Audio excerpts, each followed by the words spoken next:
Good evening, good people. Welcome to A Tale of Two Stills. This is a production of the Bar Cart Co-op. Bar Cart is a collection of like-minded individuals who produce authentic and entertaining content for the whiskey public. The co-op includes shows like My Whiskey Den, Distiller's Talk, which Alan is on, and Bourbon Turntable, which I am on. As we get started tonight, I'd like to go around the horn and give everybody a chance to give a brief introduction of themselves and tell everybody where they can be found on social media. So let's start with you, Adam. Yep, I'm Adam Stumpf, owner, farmer, distiller, janitor at Stumpy Spirits Distillery in Columbia, Illinois. You can follow along with us on social, on Facebook and Instagram at Stumpy Spirits. Awesome. Thanks, Adam. Todd, how about you, sir? Pardon me. Todd Leopold from Leopold Bros Distillery here in Denver. We're on Facebook, Instagram. I don't know what the hell else. I'm trying to stay away from TikTok. How's that? But you can find us on Instagram, I guess, is probably where we're most active. Very good. And now, Mr. 3000, Alan Bishop. Congratulations, sir. Thank you. Thank you. I am Alan Bishop. I am the head alchemist at Spirits of French Lick here in Southern Indiana. I also co-host Distiller's Talk alongside Christy Atkinson. I run a blog at alchemistcabinet.wordpress.com, and I just do stuff, and I'm lucky enough to get paid to do those things. So Great. All right. Well, my name is Kevin Rose. I do some writing on all things whiskey, and also host a show called Bourbon Turntable, where we talk about whiskey and we talk about music. It's a lot of fun. Hope you will tune in sometime. But tonight, I feel a bit like the mule that wandered into the starting gate at the Kentucky Derby. There are not three distillers I know of that I respect more than these guys. They are genuinely good people, and they make some very fantastic whiskey. And so where the tonight, hell's the third one at? he goes by the alchemist. Look, anybody that's put 3,000 filled 3,000 barrels at Spirits of French Lick, they're up there in my list. But tonight we're going to talk about stills at Stumpy Spirits and at Leopold Brothers. So I call this a tale of two stills, just to give it a name. But we have one still that's the product of some painstaking research by Todd Leopold. Todd re-engineered a style of still that hadn't made spirits, I think, since World War II era. And Leopold Brothers commissioned Vendome to build this passion project. And now the only 3-chamber still in the country is in operation under Todd's watchful eye in Denver. We have another still that escaped unscathed from Nazi occupation in Europe. It was broken down last year, shipped across the Atlantic, trucked to Columbia, Illinois, where Adam rebuilt and resurrected it. And it's now producing whiskey at Stumpy Spirits as the still celebrates its 100th birthday. And so that's where we'll start. So let's start with Adam. First of all, Adam, we've got some of your bottled in bond wheat whiskey, and put up a photo of that for everybody to see. This is your first bottled in bond project, and congratulations on hitting that milestone. That is fantastic. So I'll kind of throw it out there to Todd and Alan.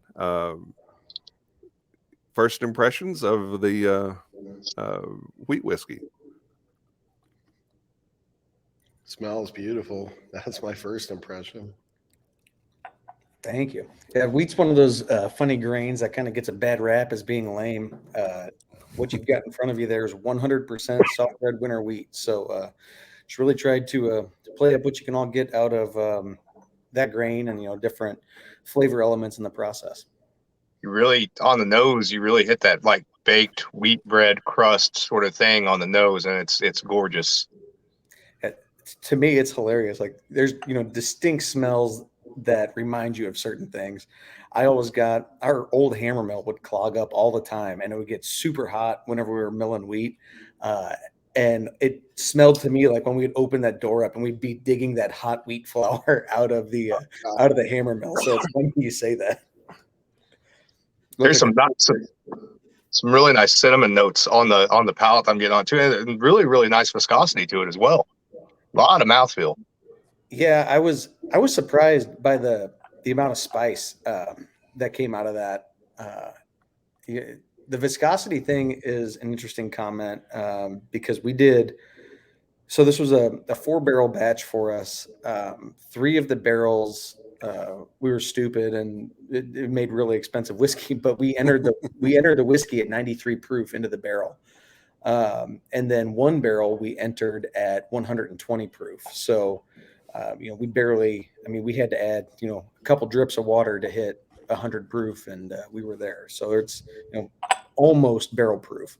I'm going to throw out one of my my fat kid tasting notes because all my tasting notes are fat kid related. So, when you go to the fair and you get an elephant ear and you get like the edges of the elephant ear and it's a little crusty, it's 100% that, and I freaking love it.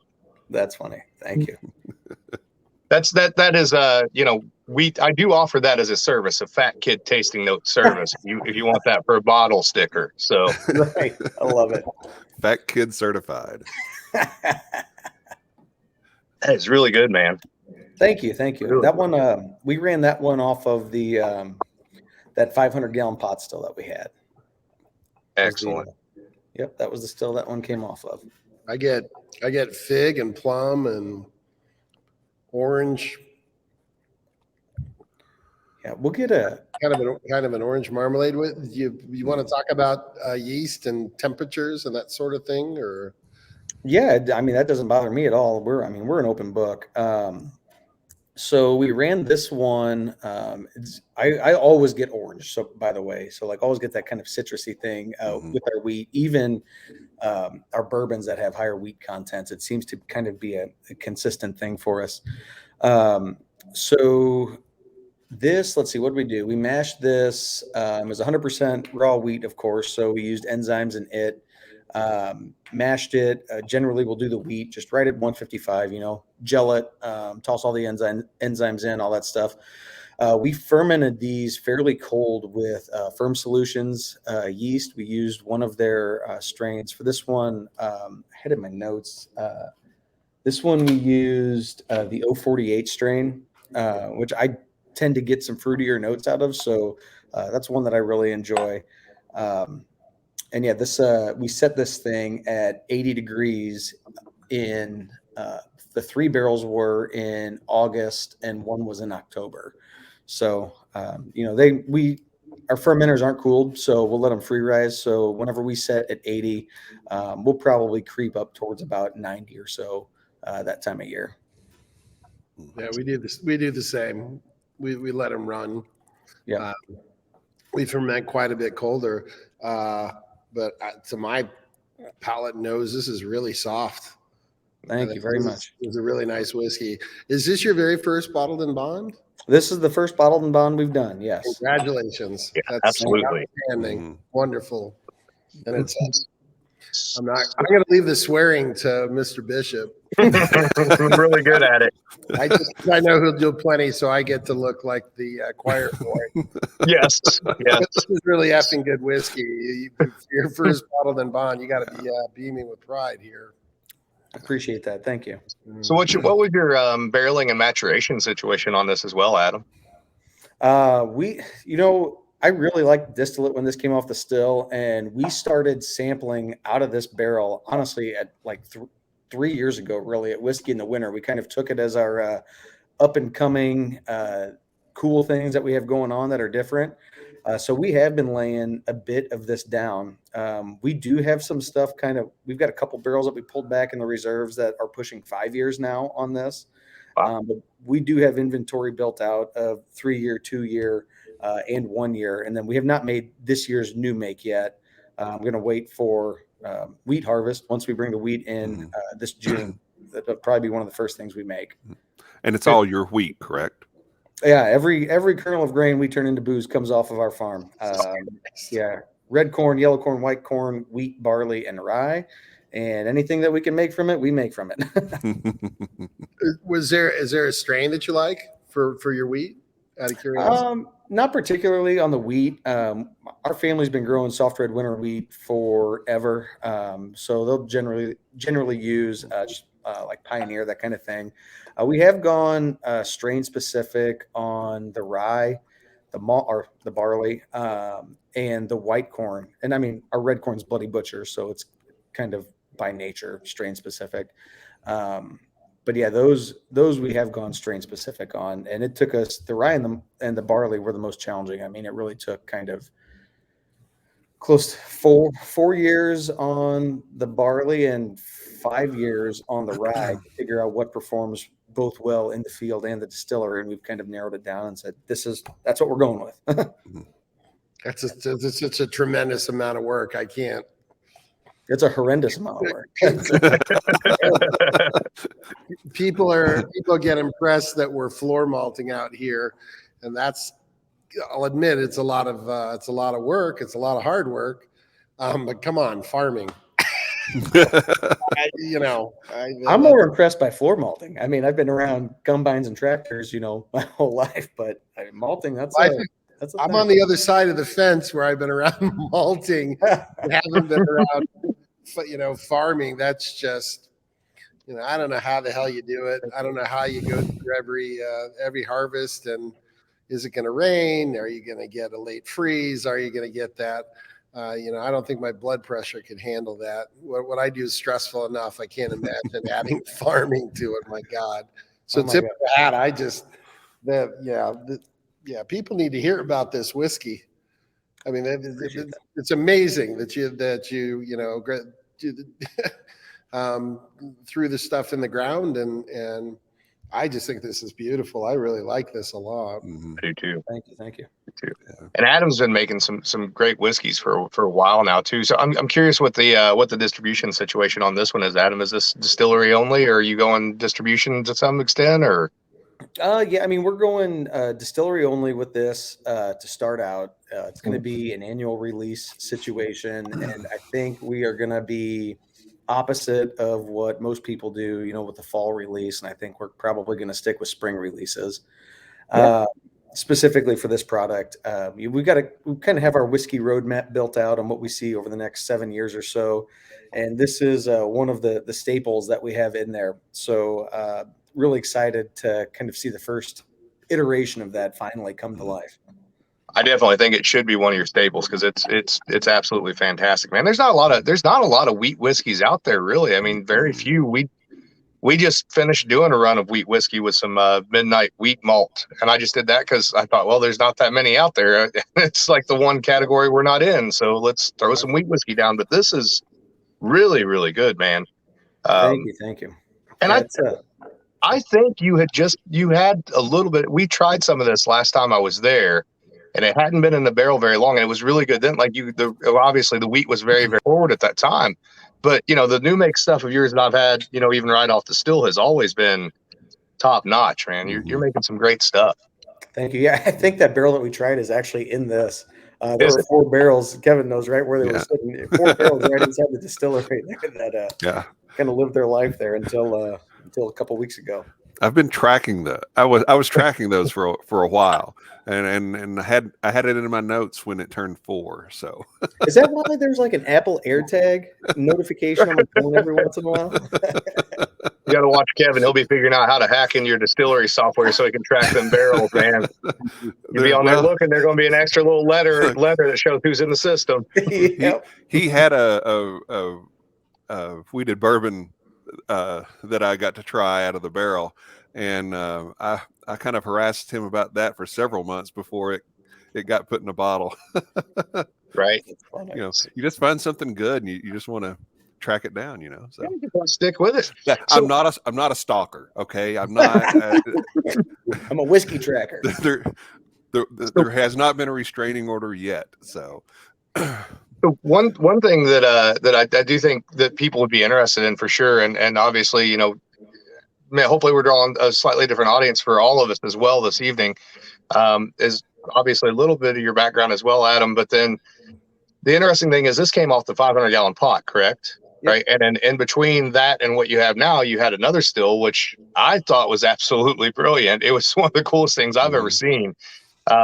So you don't mind to kind of talk just a little bit about your background real quick, and then maybe hit on that, this being the pot still, and then that next little still that you had in between, so that people can, once we get to the other still, people can kind of see that transition and the way that went and the way that your thinking went through that, and how you think that might, did things differ between that pot still and that second iteration that you had as well? Yeah, absolutely. So my background, grew up here in Southern Illinois, just outside of St. Louis, or 25 minutes from Busch Stadium, kind of back where Illinois turns rural again, on our 8th generation family farm here. Grew up my whole life assuming that I would be a farmer, until mom and dad said, "You're not going to be a farmer. You're going to go to school first. And then if you want to be a farmer after that, you can be a farmer." So I went to school down in this tiny little town in South Central Missouri, called Rolla. The school is 95+% engineering students. It's probably like the nerdiest campus in the country. It's ridiculous. But there's not a whole lot to do down there, so we did our fair share of drinking and schoolwork, obviously. But that's where I learned how to make alcohol. First thing we tried to make, it was literally like Google how to make alcohol. We were watching a Cardinals game, drinking PBR. We're like, man, people have been making alcohol for a long time. This cannot be that hard. So unbeknownst to us, the first thing that Google brought up was, mead, basically. It was, honey, water, yeast, and all that stuff. I'm like, we could do all this at Walmart. So we go get one of the in refrigerator water jugs, some honey and some baker's yeast, and threw it all together, tossed it under the counter for a couple of weeks, pulled it back out, and I shit you not, it was probably worse than prison hooch. It was horrendous. It was foul. So we decided that wasn't the way to go. So then, being engineering students, we nerded out on the making of alcohol, and switched to beer. We like drinking that stuff. So we made this little automated brew stand that you put all the ingredients in, and it would monitor temps and turn pumps on and off, and lauder and all this stuff. And we'd sit there and get hammered on the batch from the week before whenever it was making another one. So beautiful circle of life for a bunch of college kids. Fast forward, I ended up going to the mothership of brewing, especially if you're in the St. Louis area, Anheuser-Busch InBev at that point in time. Spent the better part of 4 years there, between operations, engineering, logistics, that kind of stuff. And I kind of got my first tiny little taste of the alcohol industry. Decided we wanted to do something. At this point in time, I was going back to get my MBA, and there was an entrepreneurship professor there that was very, I guess, insightful is probably the best word to describe it. But that process, that course is kind of what pushed us to say, hey, I think we're ready to try something here. We were originally going to do a brewery, but I struggled with what the value proposition was to a consumer at that point. And to be honest with you, I struggled a lot with what the value proposition of a craft distillery was, because at that point in time, you could go out and buy a bottle of, Henry McKenna 10-year bottle and bond for $32.99, or you go get some, 18-month-old craft bourbon out of Chicago for $60. And I was like, that's a hard buy for me. So I struggled a little bit with what is the value proposition of craft whiskey and craft bourbon.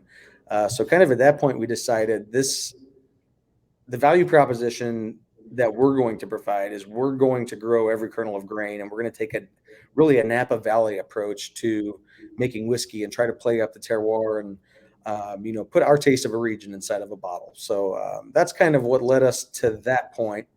And then in 2014, I was given the ultimatum from the lawyers at Anheuser-Busch: either surrender your distilled spirits license, kill that project altogether and keep your job here, or take a hike. And the next day, I wore my Stumpy Spirits jacket into the brewery and took a big old selfie right in front of the Budweiser sign. So, at that point, I became the first volunteer at Stumpy Spirits. So probably too long about me, but then our iteration of stills was pretty crazy. We started on a shoestring budget. My wife and I still own the company.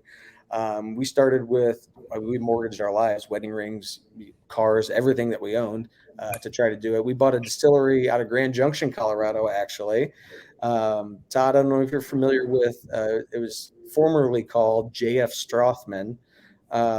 He was an 81-year-old guy. He had done 3 wineries, a meadery, and then decided to open a distillery when he was 79 years old. So he was ambitious. We went out and we bought the distillery lock, stock, and smoke and barrel, brought it back to Columbia. It had a 12-inch stripping column and then a 650-gallon kind of custom-built pot still. We ran that for a bit and eventually upgraded to that 500-gallon pot, just something more modern, a little better suited. It was a pot column hybrid, 4-plate whiskey column, 2 10-plate vodka columns on it that we ended up kind of rearranging and doing some different stuff with. In between those two, we had to have a stopgap because our 500-gallon got delayed. We drove up to Windy City Distilling in Chicago. And from Jeff, it was one of the Sherman Owen. If you guys ever watched Moonshiners, it's what the guys down at Limestone used to run. It was a mash tun fermenting tank and a stripping still kind of combo unit. That and a little 200-gallon pot still. We ran it for a bit. And then, An old Sherman Owen. Yep. And then we designed the continuous that Alan was talking about, and being cheap and frugal, being frugal and whatever, we traded the design to someone in exchange for the prototype still. And we kind of took some old school approaches to it. It wasn't just a beer column like a Kentucky style beer still. It was a bit of a coffee still as well. So it was a beer column, had a partial condenser in between, so it wouldn't condense all of your low wines vapors. So it kind of like doubled and thumped into the doubler, regardless of what you wanted.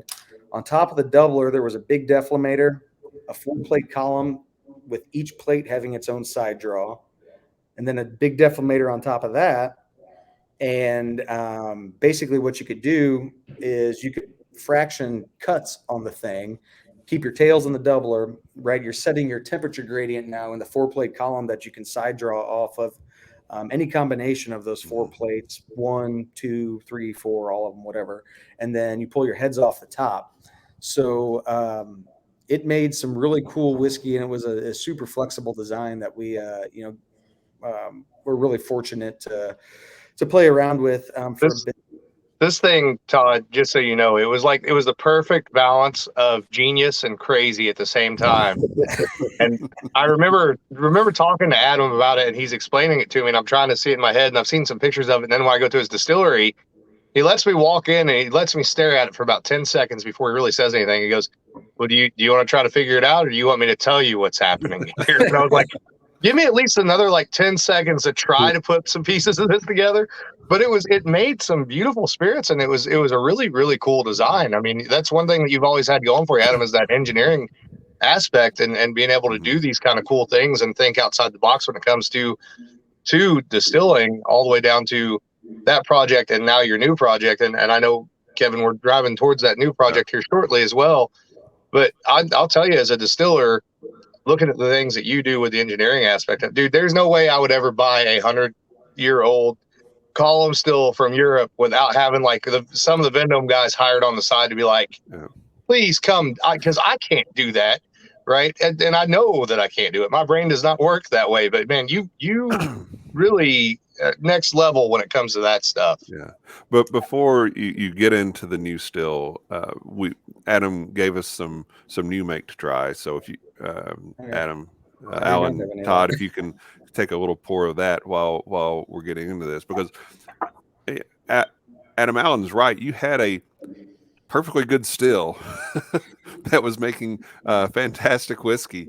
So what prompted you to make such a dramatic change and take, just be frank, that kind of risk with what your distillery is able to produce?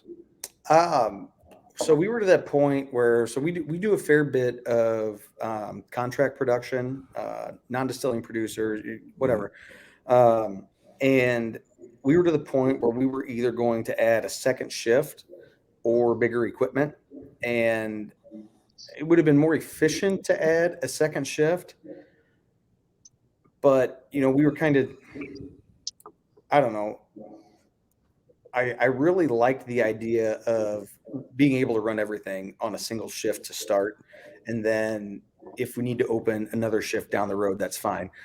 Oddly enough, our mash tun and fermenting capacity was sized in such a way that, you know, a little larger still would suit it very, very well. So we ended up kind of matching the distillation capacity to the mashing and fermentation capacity that we had to make sense of it all, or to make the math equation work out at least.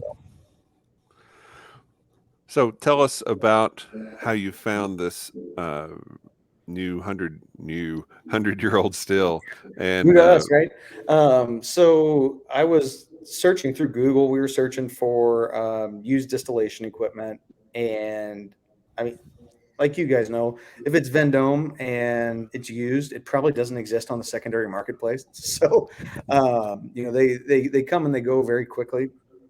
So there's nothing out there at the moment. So I know Alan and Kevin, you guys know, we use a lot of other similar industry equipment. So like our mash tuns, an old cheese vat, our mash coolers, a heat exchanger out of a yogurt plant, that kind of stuff. So I'm not afraid to branch out into a different industry. And we started searching like chemical distillation terms. And there's some pretty cool stuff that came up. But then I saw a little picture. It was one section of what we run as our stripping column. And I was like, man, that kind of looks about right. But the writing was in Dutch. I had no idea what the hell it said. So literally copy paste into Google Translator, and it said heating column. I was like, okay, well, it's a little bit in the right direction. So ended up calling that company. I forget what time it was. It was probably like 10 o'clock our time to get them into business hours, 10 p.m. And they had a really awesome translator on staff, and she kind of walked me through and said that they had the contents of that entire distillery, not just that one column. So that kind of kickstarted that whole conversation there. And oddly enough, they were just getting ready to send all of that equipment to a scrap dealer because they'd been sitting on it for so long. Oh, wow. Yeah. Crazy. Yeah. I still have questions from the last still, so this show might take a little That's bit. all right. We could do compare and contrast. I just had one before I forget about it. Were you flashing off your heads in the other still? Is that what you said? No, so we would keep the heads in the entire process until we got to the very end. And I mean, it takes more energy to do that, obviously, because we had to keep the heads in vapor form, and then we're cooling them down at the very end. But the really interesting thing that we were able to do with that still, with the plated column on top of the doubler, was drive distillation proofs that were much higher than what we normally would drive off of a column still. Like our whiskey we were pulling off of there at 150 proof or so, and the flavor that was in it was just unbelievable. And the cool thing was, you know, with the, you know, call your collection section in the middle there and deflamators on either side of it, you could kind of change that flavor profile on the fly. You wanted a little less heads, you just crank up the cooling on that top deflamator a little bit. You know, and obviously your proof is kind of in flux there too, but it was really neat because on a continuous still, you're able to taste that change. You know, it's what it's doing to the final product in, you know, a minute or two. You didn't have to kind of wait for that overall average to get done and see what it did. So it kind of helped us dial it in fairly quick, I guess. And that's good for me because I'm super impatient and I can't wait for a whole run to get done. It was super cool. I'm sad that I didn't get to play with that still, to be honest with you. Like I just wanted to play with it one time. It's really what I was after. I know where it's at. Yeah, this new make is interesting though. So on the nose on this, there's obviously that corn is to the forefront, but it's not the same way that you get corn off of a pot still, or even for me like a low rec Kentucky style bourbon still. Honestly, the nose on this to me comes off a lot more like Scottish style grain whiskey than it does traditional Kentucky style bourbon. It's not that overwhelming heavy kind of, corn can go a little musty, right? A lot of times, especially in new make. and there's definitely a little of that sort of diacetyl there, that buttery thing. But on the nose, it's not like overpowering. Like it's not like walking into Barton or somewhere like that. You're not getting that. But I do get that butteriness on the palate, and I get a nice weight on the palate as well. Yeah, so this recipe, what you guys are trying right now, and we're still dialing the still in, so it's one of the first things we ran off. But this is our standard wheated bourbon recipe.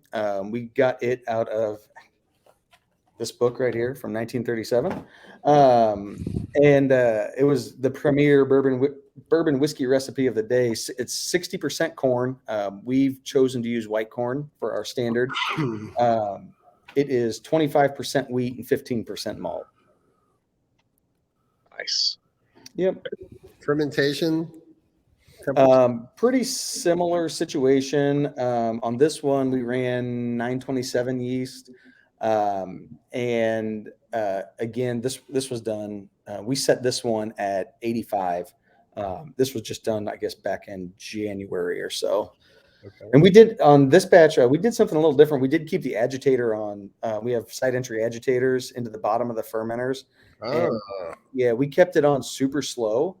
I ran the VFD at like 10 hertz. So I was trying to just keep that bottom churning a little bit, and it never broke the cap on top though. So tried something a little different, but I only ran one batch of it, so I have nothing to compare it against. So kind of a stupid experiment. Do you run the same gravities on your fermentations?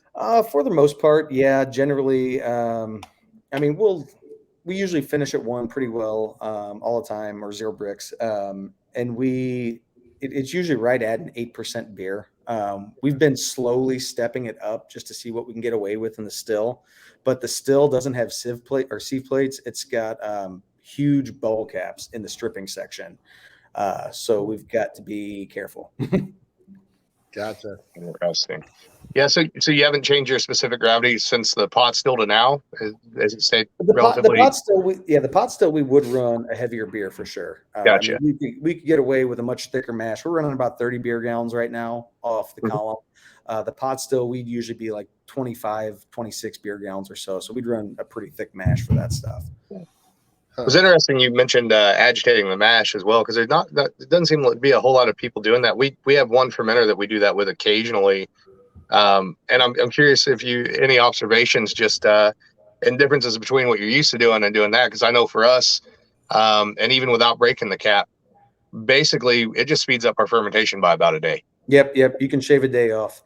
That's exactly what we've noticed. So it's kind of crazy. We got a quote for side entry agitators, and I like almost fell over at the number. And we just like, okay, fine, we're going to build our own. So we just bought mechanical seals, a shaft, propeller, a motor, and a gearbox, and stuck them in there. But we put it on. We just bought this stuff and we built this thing, and it wasn't like a big deal or anything. Just a normal everyday thing. We call him MacGyver for a reason. Right. We slapped them in there. We put it on each fermenter because I don't have a dedicated beer well. And as you guys know, we're pretty tight on space in the distillery there. So each fermenter is actually its own beer well. And on the bottom, they're tied together to a common manifold that is the beer feed pump that pumps up to the still. So, if we're going to drain fermenter 1, we'll flip the agitator all the way up to 100, open the valve, run that one. By the end of the day, we've got the mash done, steam the tank out, and then go right into that thing at the end of the day. Are we talking 72-hour roughly fermentations, or? Yeah, 72 to 96, depending on the strain we're running. Cool. Yeah, kind of. I can totally tell you're an engineer. You didn't even have to tell me you're an engineer with what you're describing. Side agitators, and yeah, it's great. It's great. This is what's exciting to me. This is why, source whiskey is great. It's important. It's healthy to the market, but I just adore seeing new ideas, and the people are thinking about what it is they're doing in that fermenter and what it is they're doing with the stills, and it's cool to see. You want me to make your life difficult? I'll send this weed into Minnick, and then he's gonna love this if he ever gets his hands on any. So be forewarned. Funny. I know I'm probably gushing, but I don't care. It's really good whiskey. I appreciate that. Thank you. There's an interesting thing I'm picking up on this new make as well, Adam. So there's a really nice peppery note on this, but it's not peppery like straight up black pepper. And I don't, and maybe I'm in a minority here, but Todd, I pick up like, you know, that kind of pepperiness that you get, and obviously there's no oak here, but that pepperiness you get from French oak sometimes. Yeah. That is very apparent here. To me, so we came out with a new gin this year, and I was playing with pepper. To me, this smells like pink pepper. I can see that. Yeah, it's something that we've been playing a lot with pepper. To me, some of the strong the organic acids that are in there. This to me is very reminiscent of a mezcal without the smoke. I'm real interested to see what this does. This nose is very different, and that pepper note to me is strong, and yes. very, very good way. So I'd be pretty damn happy with this new make if I were you. Absolutely. Yeah, I'm excited to see what that does. Yeah, it's super cool. So I don't know if you guys saw on Instagram or whatever. We've had to tear that column apart a couple times, and we ended up making a plate out of an old stainless steel chemical part we had sitting in the rick house. But it's been a challenge, and it's funny though, when we pulled it apart, we finally realized, so there's 3 big bubble caps, a 28-inch diameter column, 3 big bubble caps on each plate, and a massive downcomer, of course, kind of a dam in between to make sure all of your beer's going around every bubble cap and everything. The bubble caps and the downcomers are not copper, right? The whole thing's copper. The bubble caps and downcomers are brass. It's absolutely bizarre. So I didn't know, because I had to cut a downcomer off, and I took the portaband over there and just started hacking on the thing. And I was like, why the hell are these shavings gold? And like, oh, they're all brass. So that was kind of surprising. And it's super bizarre. Like, I mean, like, on traditional columns still, you'd run the base, I don't know, 224 degrees Fahrenheit or so. With these bubble caps and super tight spacing, I can't get away with that much boil up. Otherwise, I entrain the column really bad. And we end up having to run really, really low bottoms temperatures. We're still getting all the alcohol out, which is great. So it's really efficient, but we're only running the base of that column at like 217 to 218 too. So a much cooler column. And it's been interesting to dial in, because, we kind of took all those traditional column set points and used that as a starting point, and it did not work at all for this still. Like, it wasn't even close. Did I see pictures of, and correct me if I'm wrong, but I think I saw this. Like, when you first put that thing together, you didn't have any real sight glasses, no visual on that, right? And then did you add some sight glasses later? Yeah, because we couldn't tell what the hell was wrong with the damn thing. Yeah, that's what I thought. Because when I first saw you put it up and didn't have any sight glasses, I was like, not only would it scare the shit out of me just to buy one and try to figure it out, and then there's no sight glasses, just me standing there going, maybe just call everybody and tell them not to come into work today until I figure out if this is going to be okay or not. There was one sight glass on the bottom, and then we had the low wines tail box, and that is all that you could see. So we ended up, has brass covers on each plate. We just plasmaed out those brass covers, and good old McMaster Carr has got glass in whatever diameter you want. So a tube of hardware silicone later, and that stuff, we had some sight glasses in that still. And it's crazy what happened. Yeah, that's it there. Not a bad cut, if I do say so myself. I can't draw a circle on paper, but I took my time with that. The top of the column actually wasn't draining. We had a situation where a downcomer wasn't buried in the liquid level. So the vapor was going up that downcomer and not allowing the beer to come down the column. So basically the top, like 6 feet of the column, even into the wine section, would fill up with beer and then just puke over into the doubler. And we would go through this cyclic iteration of this thing, and it was just absolutely horrendous.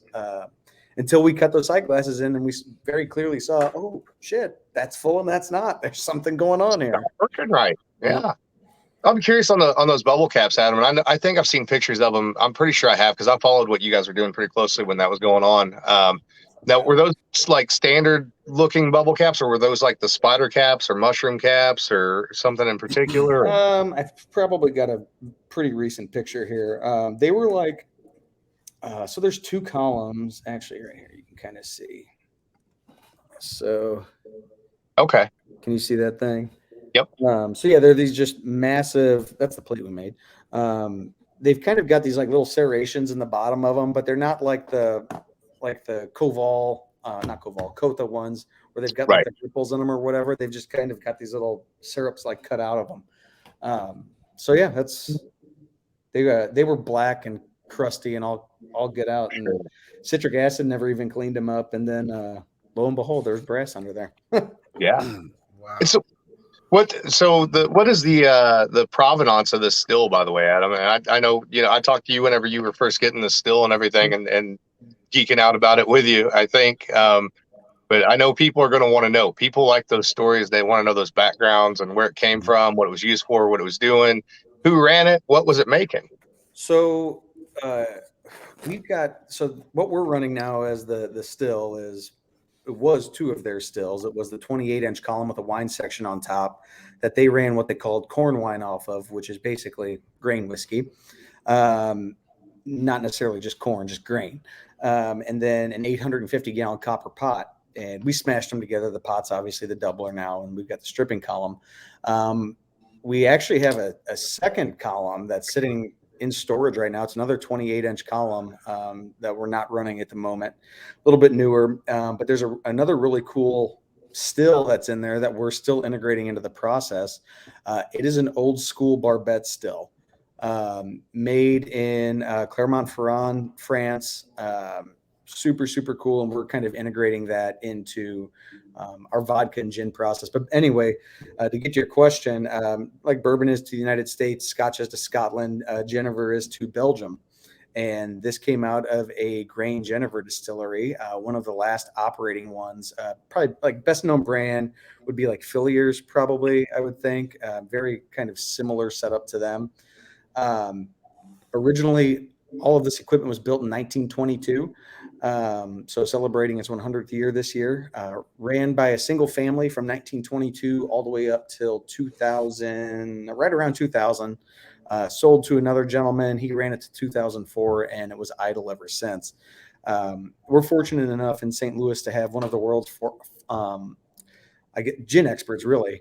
And she has a lot of contacts in Belgium. She actually got in contact with the gentleman who runs the National Genever Museum, showed him pictures of this equipment, and he's like, oh yeah, that's the Raidman family still. They're like 45 minutes from here. The coolest story though, man, I got goosebumps. I get goosebumps every time I tell this. He said that family, Nazis obviously occupied Belgium during World War II. That family tore that distillery down and hid all of the equipment during occupation because the Germans were scrapping copper and using it for artillery shell casings and all that stuff. And then after occupation ended, they stood all of it back up, resumed production, and actually expanded the distillery with that other stainless still that we're not running at the moment. But yeah, it ran a lot of Genever, and it's super cool to bring it back to life, kind of bring it into the 21st century, put a little bit of automation on the stuff, but still keep that old school approach. We've even got the original tail boxes and testing boxes. So we're integrating those into the process and everything. So trying to keep it as historically accurate as possible. Those had the original glass still in them too, did they not? Yeah, it even has, like, some of the tail boxes still have hand-etched thermometers stuck in it. And I have no idea how.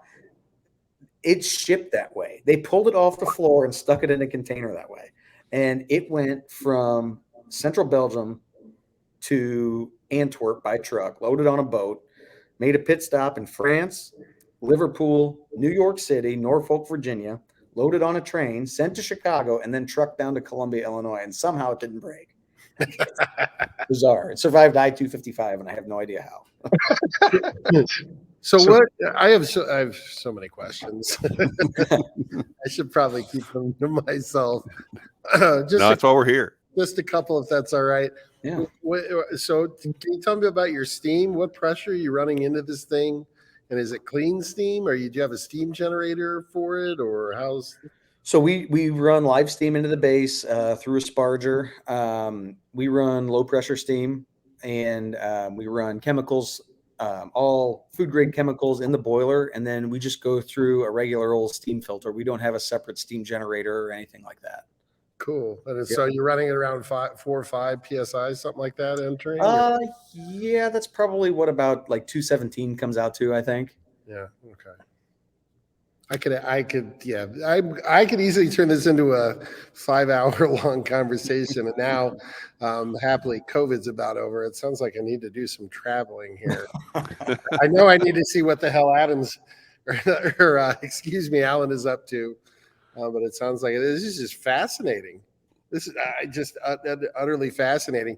And I got to imagine you got Geneva on your mind at some point, at least a little bit, or? Yeah, oddly enough, those folks I mentioned in St. Louis that are really into it, they have possibly purchased the brand rights of the product that was originally distilled off of that equipment. Oh, so yeah, that's cool. The problem is it's one of those things. It's kind of like tequila, where it's a regulated term for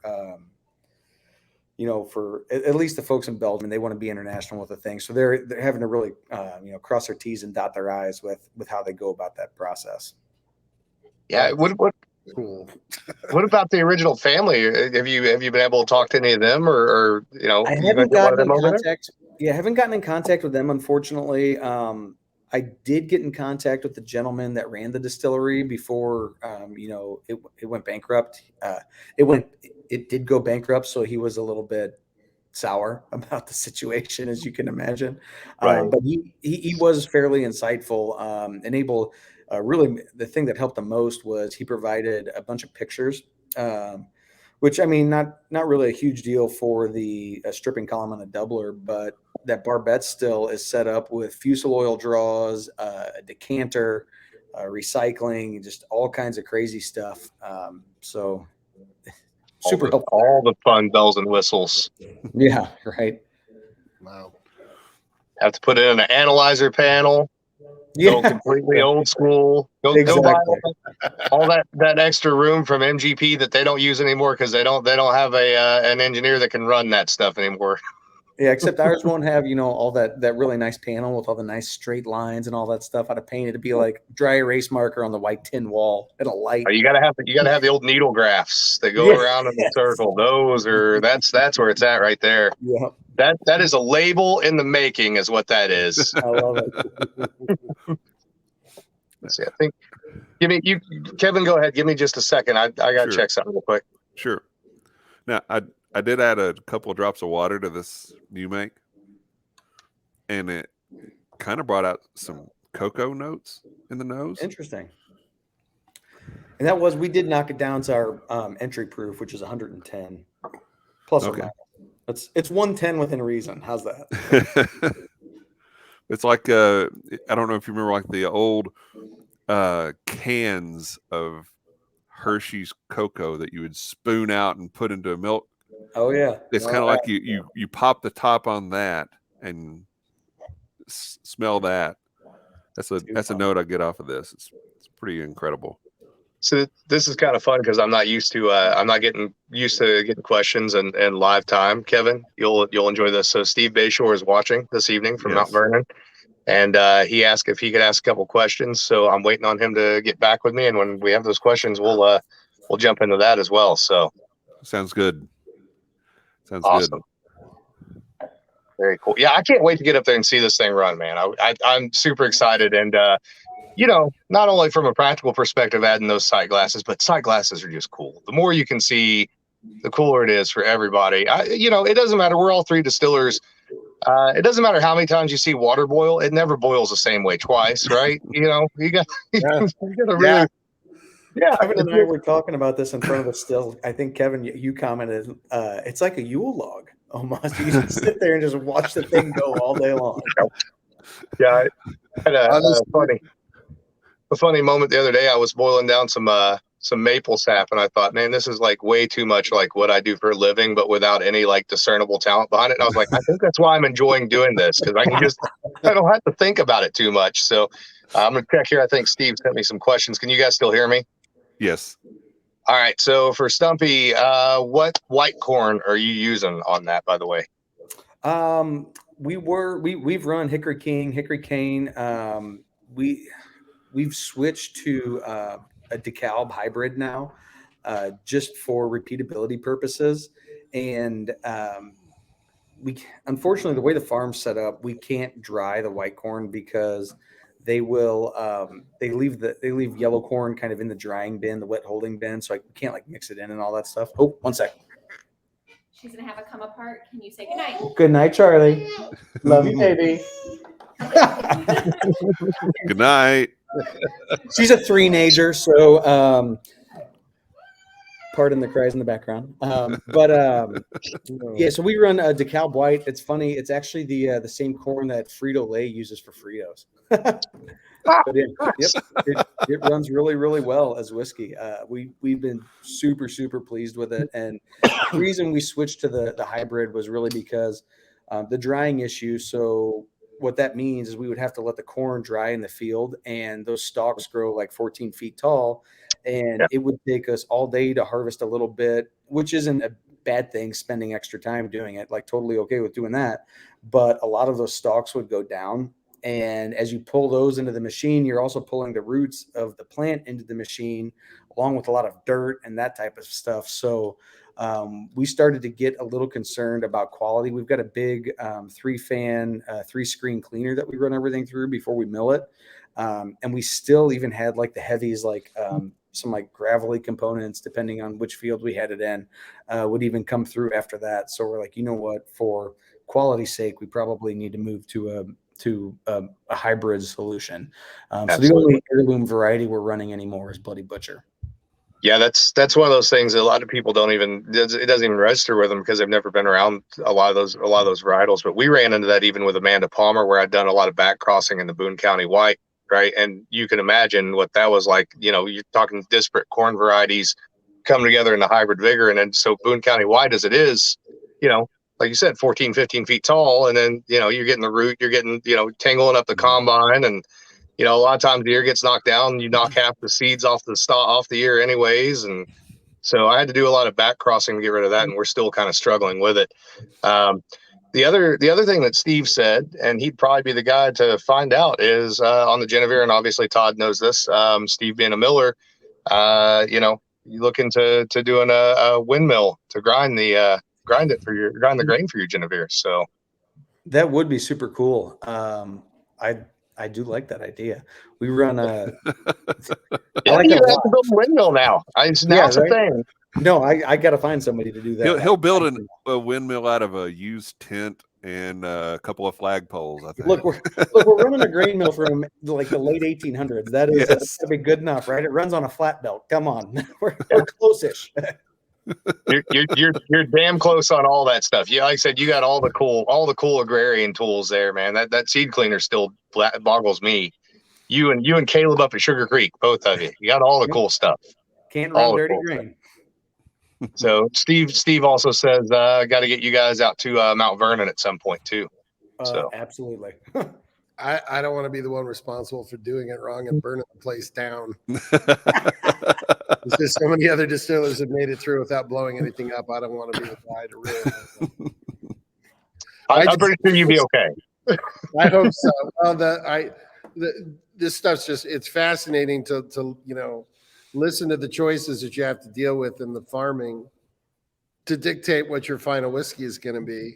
And I think your customers are just going to lose their bananas over hearing these stories of these are the kind of details that if you're into distilling, like obviously we all are, it's fascinating. Nope, this corn doesn't run through the damn combine. That's an interesting thing because, of course, you know, a lot of this stuff that we're doing because Prohibition came along, we're reinventing the wheel and we're resetting, you know, things that were local agriculture and trying to remember what grows in these places and what doesn't. And and you know, it's been a fun ride for me on my side, but I'm not dealing with the consequences on the farming side. You know, outside of having to write some write some checks when things go south, and to make sure that the farmer is taken care of. But for us out here, we got to watch where our barley comes from, because in the southwestern corner of the state, they swath, right? So you kind of touched on that with the gravelly notes. We have to have a destoner. We have to. We don't have a choice. If we didn't, I'd turn the mill on and go get coffee 20 minutes from the building or something. Because for those who don't know, swathing means that you're cutting the grain and letting it lie down so it can dry. It gives some flexibility to the farmer. But there are some places where that's just not possible when it generally rains like hell in September, or whenever the harvest is, depending obviously on what state we're talking about or country. But yeah, we had to learn that the hard way.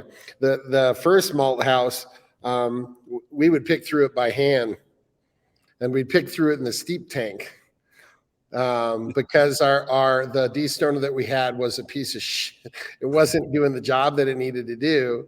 And so every time that we'd come in and do a new steep, we'd try and take a look at it, try and get out what we can while you're kind of, draining the water off. And of course, more than a few comments with the boys going, well, this is as handmade as you're going to get. Right. And let me tell you, when you're the one when that you're the one that's going to be running the hammer mill on that batch, you're a little bit more careful on getting those damn rocks out. But now, we've got Buhler cleaners in for the new addition that we put in, which makes us all sleep much better. Excuse me, but out of a silo's worth 50,000 ish pounds of barley, when you're getting it from where it was swathed, it's a couple buckets full of stone. Yeah. And we've been saving them, and somebody's trying to figure out something artistic. I don't know what the hell we're going to do with it. One of our maltsters been saving the pails over time. Everybody has to have a hobby, I guess. But then you get it from the front range, and it's the complete opposite. Where most of what you're dealing with are fines and crap that you get in the truck more than anything else, and there's almost no stones at all. So I can only imagine what the hell that's like with corn, at the combine level. Well, I'll tell you, here's a funny comment that you both will enjoy, I think. And I have one more question for Adam here too. So because I'm kind of in between what both of you do, so we obviously have a farm where we grow our Amanda Palmer corn and our wheat. And then my job farming side of things is really the breeding side of it, get the seed stock up and going, then give it to the farmers. But we're dealing with farmers that up until, 5-6 years ago had never farmed anything for whiskey production, right? And so they're not thinking like human food production when they first get started. They're thinking like animal feed production, right? And so the best conversation I ever got to have with anybody was, please don't park your damn trailer underneath the walnut tree ever again, or I'm going to bust your kneecaps. Because walnuts and augers don't get along at all. And you have to take the whole thing apart to get the walnut out of the auger and then put it back together. And then guess what happens? There's another damn walnut. Oh, my That's God. funny. And then my heart, I'm sorry, just real quick. My nephew, I've had to train him to not put his hand, to understand stepping over a bucket of fittings. The same, right? You guys are all laughing, going, and he's looking at me going, what? I'm like, what do you mean what? A little bit of common sense here. Same thing. What's going over that thing? You have to pay attention. And you're absolutely right. If you're not used to, sanitary production, and of course, what's funny, all the crew at our place, nobody's worked in a brewery before. And as you know, we don't work, we're encouraging bacterial fermentations here. So there's hoses all over the floor. It's always so fun to bring the brewers in. Most of them who don't know who we are, just kind of looking around and pointing at all of the bad things that we're doing. Right. But yeah, it's absolutely the same kind of thing. Is this going to a goat? This is going to humans, and that's an important distinction. Yeah, very much so. Absolutely. Yeah. So the other question, this kind of ties into something that Bayshore asked as well. So Adam, you mentioned the white corn and then also Bloody Butcher. And, obviously it'd be a whole nother show. We get into corn flavors and all those sorts of things. Right. But with this still, I'm presuming have you ran any Bloody Butcher on this still yet? Are you seeing any differences between this system and the previous system? And then his real question was regarding flint corn. If you're going to do anything with any flint corns in the future. Yeah, so we've not run Bloody Butcher off of this one yet. We have run a red variety. I'll get back into that in just a sec here. But I did have some new make, just our 100% white corn, which is our base for our vodka and our gin and all that stuff. We ran some of that off of the new still, and I had some off of the old still, some new make still. And we knocked both those down and blinded our entire team on them. And nobody knew what was what, and every single person chose the new stills, new make. And I would say underlying the average comments were that basically the distillate was cleaner, and it was they got more grain aroma to it. So that was kind of interesting. For the flint corn and Bloody Butcher kind of thing, we are running a contract right now where there's Jimmy Red, and I'm fairly convinced that Jimmy Red and Bloody Butcher might almost maybe be the same thing. But Jimmy Red kind of, I feel like it's, and I know it's not, but it seems like it's somewhere in between a dent and a flint, because son of a gun, it mills like a mother trucker. We run an old triple pair roller mill that's on a flat belt, and it's got you get your top crushing rolls, and then on those old Nordyke and Marmons, there's a lever that you can pull forward, and it takes your bottom two sets and will move them closer together or farther apart. When we run that white corn, I can run that lever fully engaged, so really mill it nice and fine. If I do that on that Jimmy Red, I am fighting that mill all day long. Belt slipping off and all kinds of stuff. So we actually have to mill a little bit coarser on that. And that's why it just makes me feel it's like there are some flint characteristics there, I feel like, because I know when we've run flint in the past, and I don't know, maybe it was just us that day or whatever, but it seemed like it was a little bit of a job to mill it relative to other stuff. So absolutely. Yeah, I agree with you. And that's something that I'm very interested in, is playing around with flint corns, particularly with more pot still, and going longer and longer, trying to slow down distillation on the stripping run in particular, and really pull some of those flavors from flint corns. That's something I'm highly interested in. But so yeah, I'm super excited to try that as well once you get there with the Jimmy Red / Bloody Butcher. And I agree with you. I think Jimmy Red was probably a localized selection of Bloody Butcher that.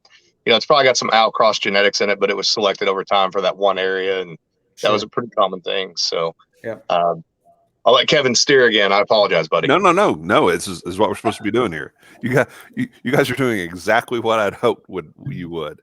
But Adam, when you're comparing just the functionality of your last still to this still, how would you compare and contrast in terms of complexity to run, and in terms of flexibility, and any other comparison that you'd like to share? I would say that the older still was honestly probably more complex, certainly, and probably a little more flexible. That's kind of a tough one for me, because we have flexibility in other areas on this new system. I mean, we can drive, the way we've set it up is we can drive reflux from different areas and just all kinds of things that we weren't able to do on the other one. Whereas the other one, we can control very precise temperature ranges and all kinds of stuff. But I would say the old one was probably a little more flexible, a little more complex. But we did find ourselves on the old one kind of dialing the still in for, if we're going to run a rum for someone, this is kind of how we're going to run it. We're going to pull all 4 plates and really try to get some of these heavier compounds and all this stuff. If we're running a bourbon, maybe we're only running the top 2 plates, that kind of stuff. This new still is all about balancing the boil up, and the beer heater on the top of the stripping column is a little goofy. It's not like an external beer heater on a, like a modern day Vendome or whatever. It's got a stripping section that's all bubble caps. On top of that stripping section, there's a 5-plate wine section with much smaller bubble caps. Then on top of that, there's like a 3-foot void with this massive copper coil in it, and that's the beer heater. So playing with the feed speed versus the boil up has massive flavor implications. So we found those two things to be very very important, but also big drivers of flavor of the final compound. So it's super cool. Like we can run a very, very hot stripping column if we feed it slow and on the top temperature, cool on the bottom, and then run a cooler doubler temperature and get some interesting things. We actually played around with that combination today a little bit. So yeah, just kind of all those different variables come together in different ways. Kevin, to answer your question in short, I love them both.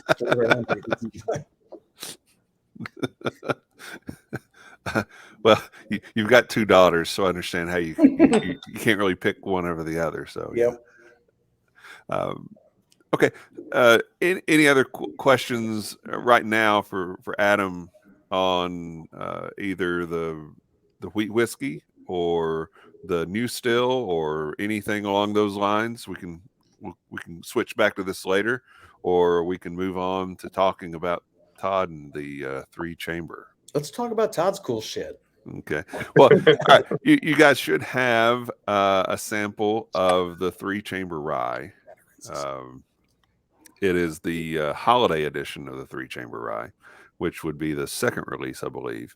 If I say I didn't get one, does that mean you'll send me another one? Yes. For you, yes. But if you want to put a pour of that in your glass, and we'll let Todd start talking with us about this 3-chamber. Now, Todd, you guys did an exceptional video. It's on YouTube talking about the history of the 3-chamber, and I'm sure a lot of people have had the opportunity to see that, but I'm sure some haven't. Kind of walk through that history and how you researched this out and what found out about the 3-chamber through a pretty unlikely source. Well, it was pretty much, I think, the same type of research that our other guests do, of looking into old ways of producing spirits and whiskeys, and we know the damage that Prohibition did to the American tradition. It's not too hard to see, traditions and lost knowledge and lost botanicals, lost varieties of grain. I mean, we're kind of working through all of it here. And I finally stumbled across an IRS document. And what's been fun is I spent a little bit more time with David Wondrich. David Wondrich is a spirits historian, a Dr. David Wondrich, actually. He never goes by that, but the PhD out of Columbia and a professional researcher instead of a hack like me. But what's been fascinating is having him help fill in all the gaps. So the Bottled and Bond Act came out in 1897. And shortly thereafter, the IRS commissioned a paper to start to explore what makes bourbon, what makes rye. The reason for this, and I found this out from Mr. Wondrich, is the director of the IRS, and his name is escaping me right now, was a whiskey dork, like original foodie, hardcore whiskey fan who, when he vacationed, he went to visit distilleries, like that serious about it. And he was, to Mr. Wondrich's, Dr. Wondrich's interpretation of it, livid at all the counterfeiting that was going on that was ruining American bourbon. And so he commissioned the IRS, of all people. And the joke I always say, well, now you can say that the IRS isn't all bad, right? Right. So what they did was they commissioned a study. They looked at 31 different distilleries. I think the furthest west was Illinois.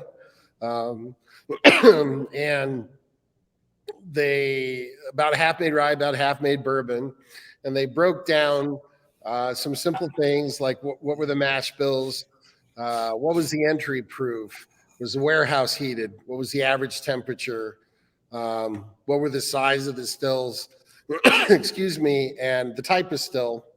And with the rye distillers, all of them except for one used a chamber still. And for those who have heard the expression distilled on the log, that's also a chamber still.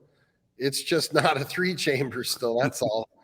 But same basic principle. And of course, when I came across it, I'm sorry, somebody just pulled in. We've been closed for a long time. Hopefully, this isn't anything important. But anyways, like everybody else, it was like, well, what the hell is a 3-chamber still, and why is everybody using it? So I kind of went down a rabbit hole trying to search everything I could, and you came across the same drawings. I'm sure you've all seen circulating at this point. And the kind of what really got me to go ahead and decide we're really going to rebuild it was a document in a chemical engineering book. There's a flow sheet chart, so right up Adam's alley. How do you make creosote? How do you make sodium hydroxide? How do you mix A with B, you heat it to this and you get this, right? That kind of book. But for whatever reason, they had a piece on it like it was, People Magazine or something, right? You've got all of these flow charts, and then all of a sudden there's a story for some unknown reason about what was the largest distillery at the time, which was in Peoria. It was a Hiram Walker plant, and they were doing 100,000 gallons of whiskey a day. And they had a flow chart for where everything went. And, here's the beer well, here's the tails box, here's the, the mills, the yada, yada, yada.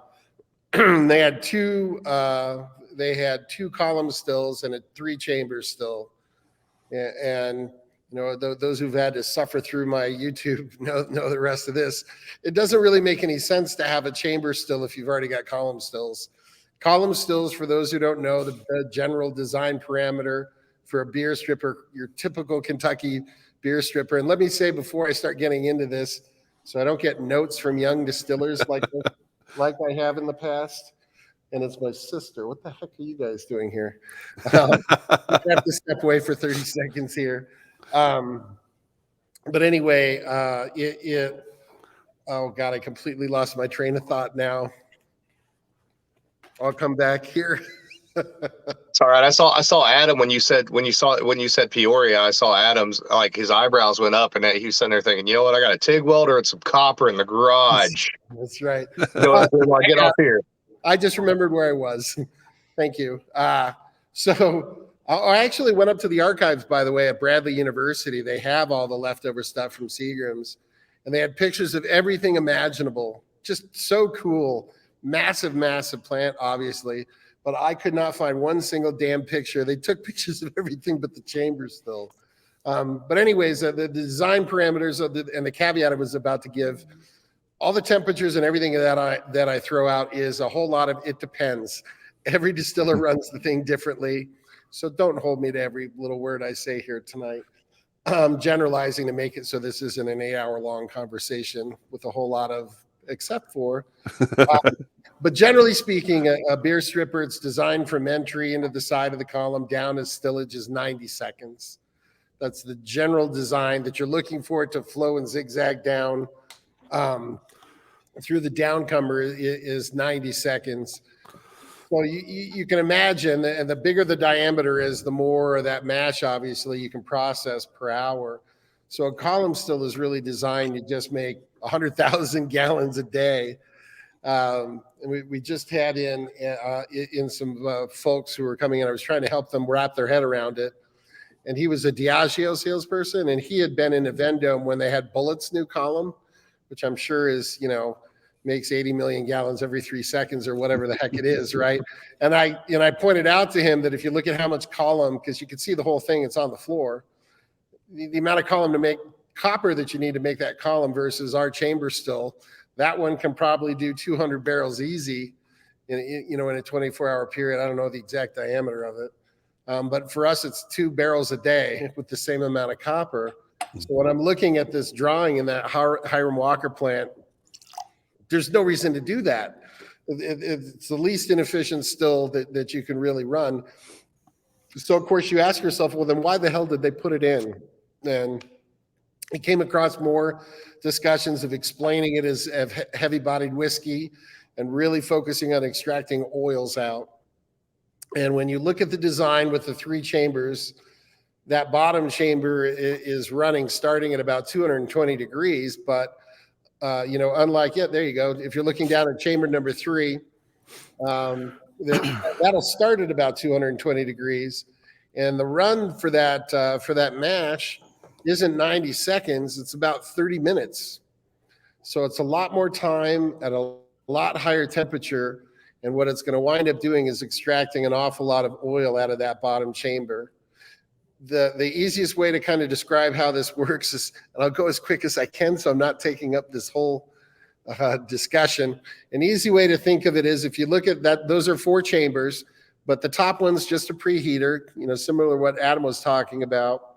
And the preheater is just in there because you're coming out of the beer well at room temperature, and the preheater is designed so that when you're running the vapor path through it, in 30 minutes it's going to be close to boiling.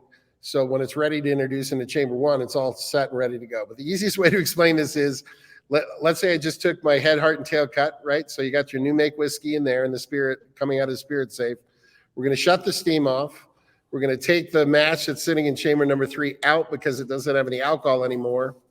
And then you're going to use the valves on the side to move the mash that's in chamber 2 down to chamber number 3, the mash that's in chamber 1 down to 2, the preheater down to 1, and top it off again with the beer well, and then start the steam. And excuse me, in about 2 minutes, you'll have all 3 chambers at a full boil, and the vapor is going to go over in the line arm on the way to the condenser and out as heads. So the way to kind of look at this, or the way I found to best describe it, is you got 3 different distillations occurring all at one time. The bottom, by the time you get that chamber set and you turn the steam back on, it's basically rye water in chamber number 3, right? So that's going to push the temperature up even more because there really isn't any alcohol in it per se. And that higher temperature, even 2, 3, 4 degrees, which is what Adam was alluding to when he's kind of fine-tuning his still, 2 or 3 degrees makes a big difference when you're talking about distillation in terms of what's going to wind up coming over. You're going to wind up getting a lot of oils out of chamber number 3.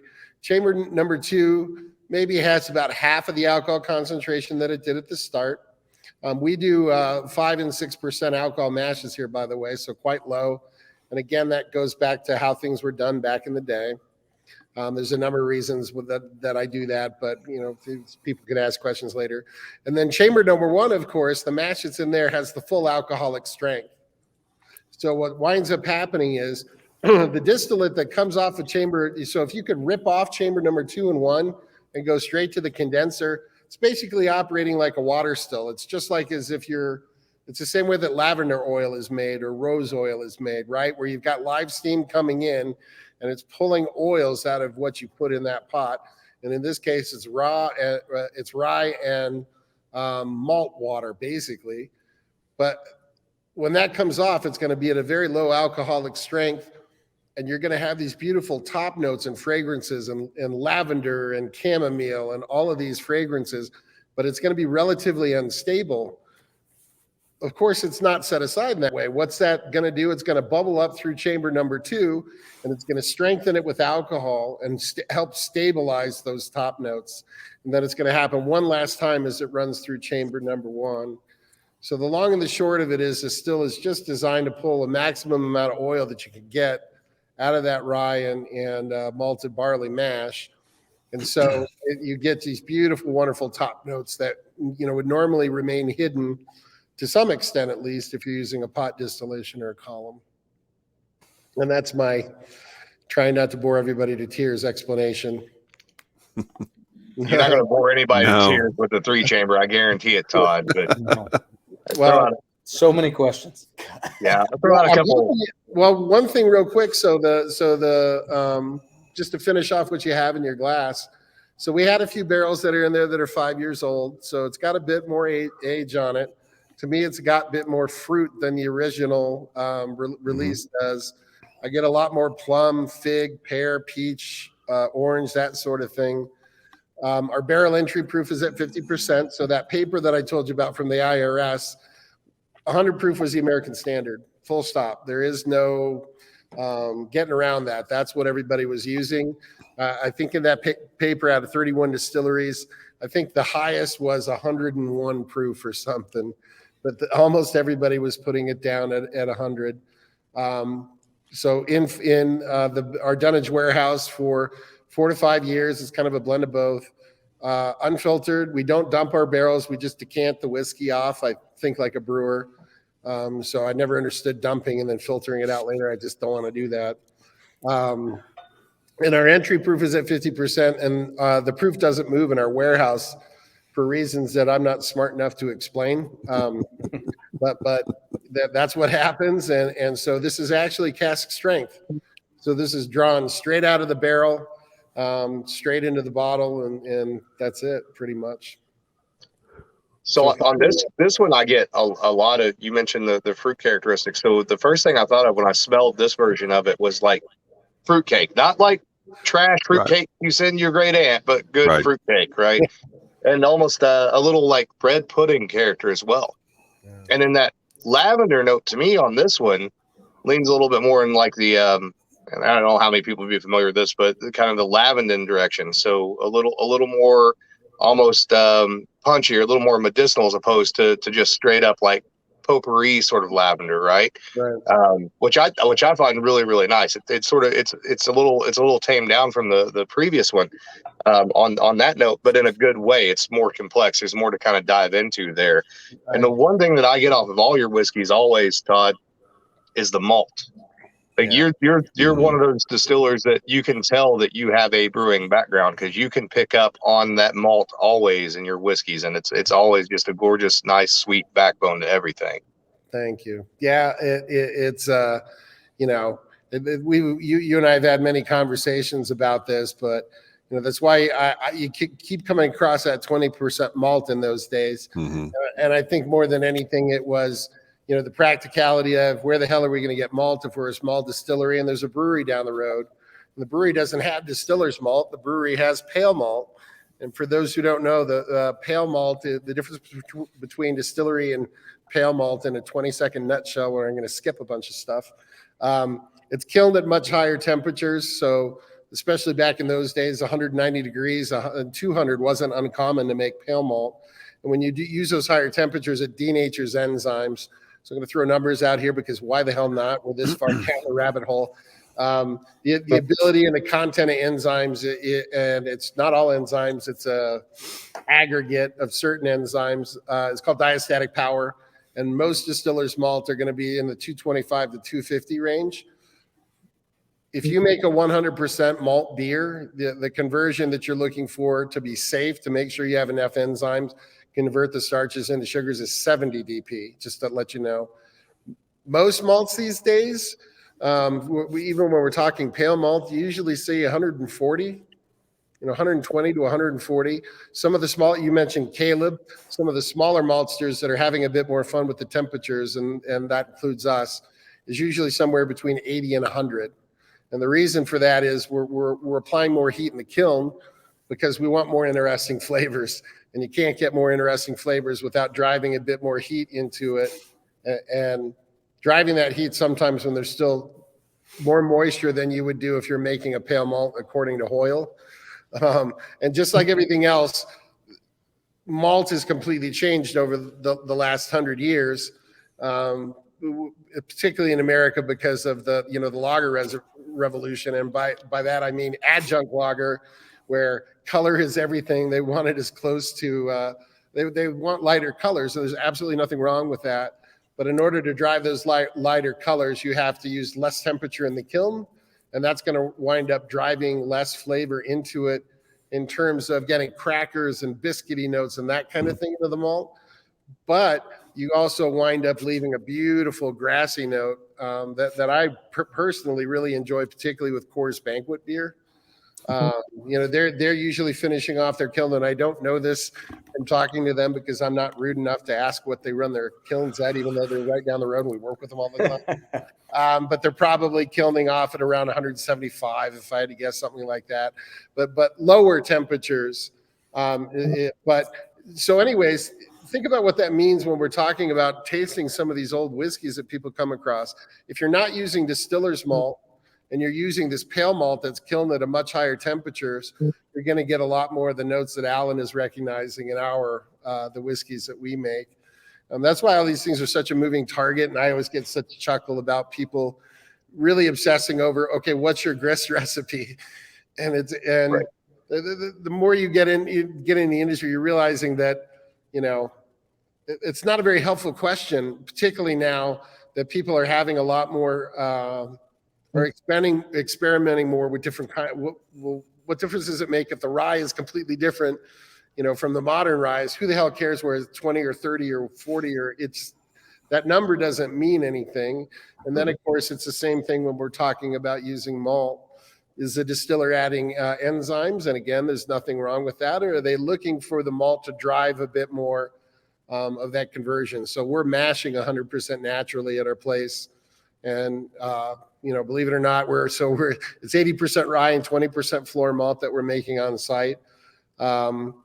We don't have any foaming issues at all. We're not adding anything to the mash at all. And the easiest way to do it, of course, that I always had to get chuckle with Dave Pickerel a long time ago when he said, "How are you handling the rye?" I said, we're pitching the yeast at 62, Dave. And he laughed. And he's like, "Oh, you're not going to have any foaming problems." And I'm like, "Yeah." Yep. Imagine that.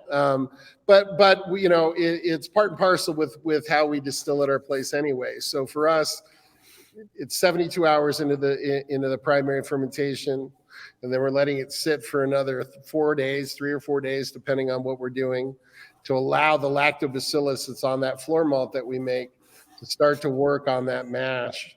So we'll get ferment pHs in the 2s, so quite low.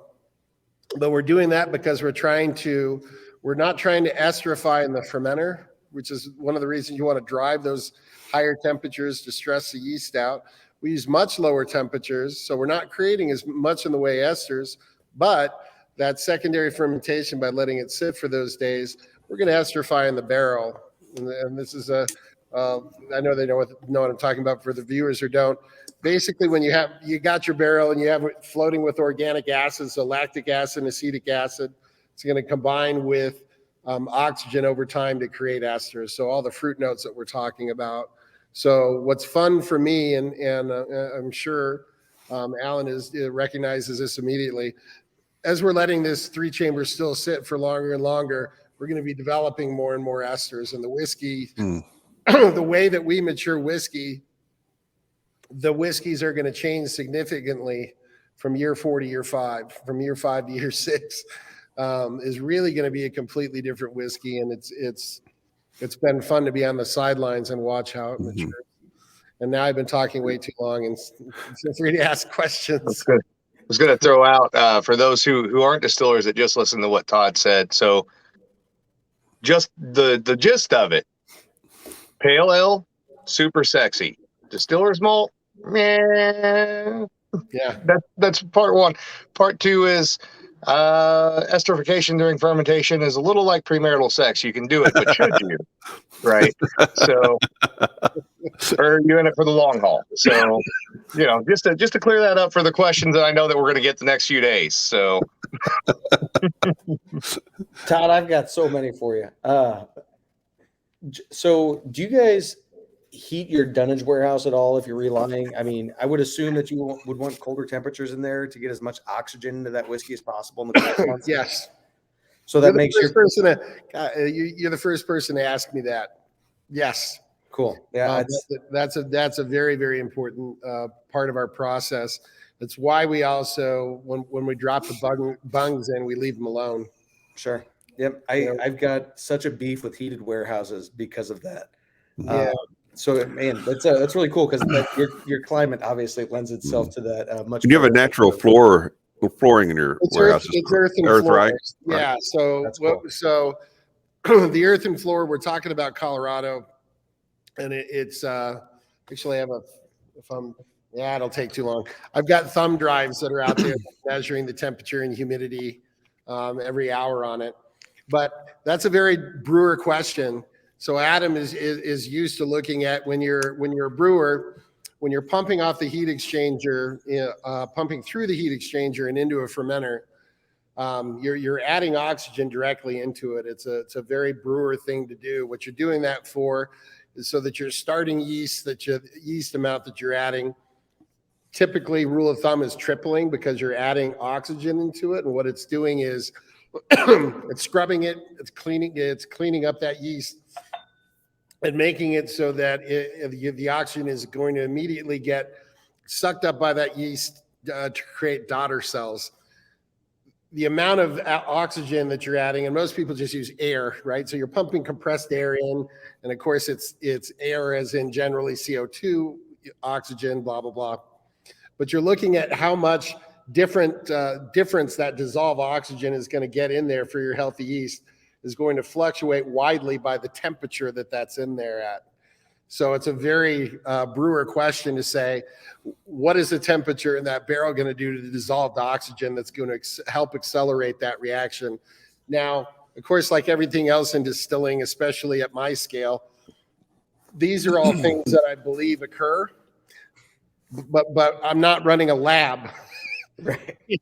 So you do these things that you believe is doing X, Y, and Z, but until you run an experiment or you can find somebody else is running an experiment, See, that's where I do that whole thing where I say that there's a formula for distilling, which is 60% hard science, 30% dark arts, and 10% intuition.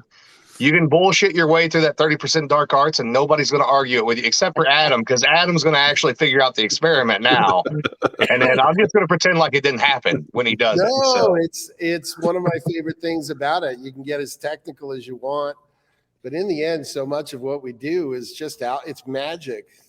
I truly feel, like that for so much that you do. So I could talk your ear off about isobutyl acetate and where I think it's being generated and where that flavor is coming from. And then, you get around, you talk with somebody like Nicole Austin out at George Stickle or other places like that. At some point in your career, you're going to run into somebody who's done a little bit of experimentation on it. And they're going to say, no, that's not where that comes from. And you're like, shit. All right, well, back to the drawing board. You're understanding. You keep building up your foundation and knowledge, and then somebody like Alan or Adam will come in and kick a couple bricks out, and then you have to start over again. But on that esterification side of things, I'm just going to stick to the pricking my thumb every third full moon. I'm just gonna stay there. I feel comfortable there. That's right. Well, so it is. I will say this, Adam. It is intentional that we want those colder temperatures on the DO.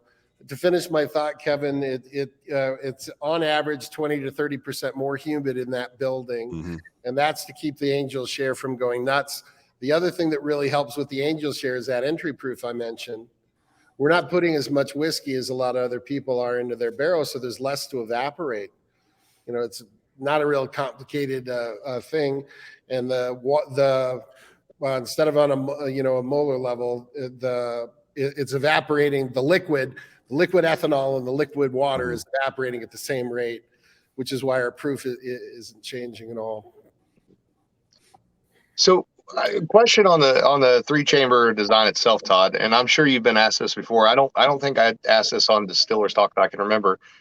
The particular design of the 3-chamber that you have, is there a particular patent and or design that you base that upon, or did you take some of what you like from everything and kind of mix it together and figure out how you wanted to do it? Or they're all generally kind of for the most part the same thing.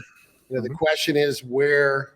Not all of them are stacked on each other. That doesn't really, that does matter because, if the 3 stills are separated, like you see in some of the drawings, it's going to change your reflux as opposed to if it's all stacked on each other, you've got a surface that's going to stay hot and a surface, right? But outside of minor tweaks, they did call out doublers an awful lot. I don't believe that you can make potable 3-chamber whiskey with a doubler. So we use a thumper, and the thumper is helping drive that proof up enough. I don't think if I ran that with just a doubler, I think the proof would be so low the whiskey would come off cloudy with the way that I make whiskey. So in other words, we're making 6% alcohol. Yeah.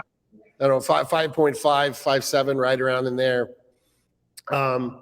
And the higher alcohol, of course, changes everything. Changes how fast it runs. It changes how long it takes between batches to burn that alcohol off. It changes the temperatures. It changes the reflux. And these are all things that I'm worried about as I'm putting this all together.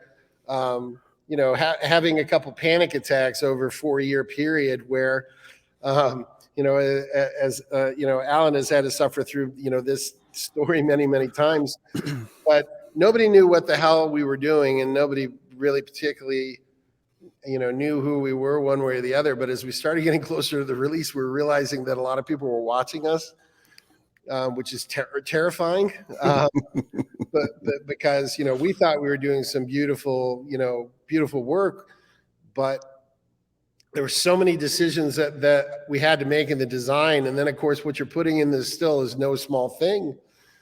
You have to think about what it is you're putting in and how that's going to change things, how that's going to affect the reflux. And if you want to put that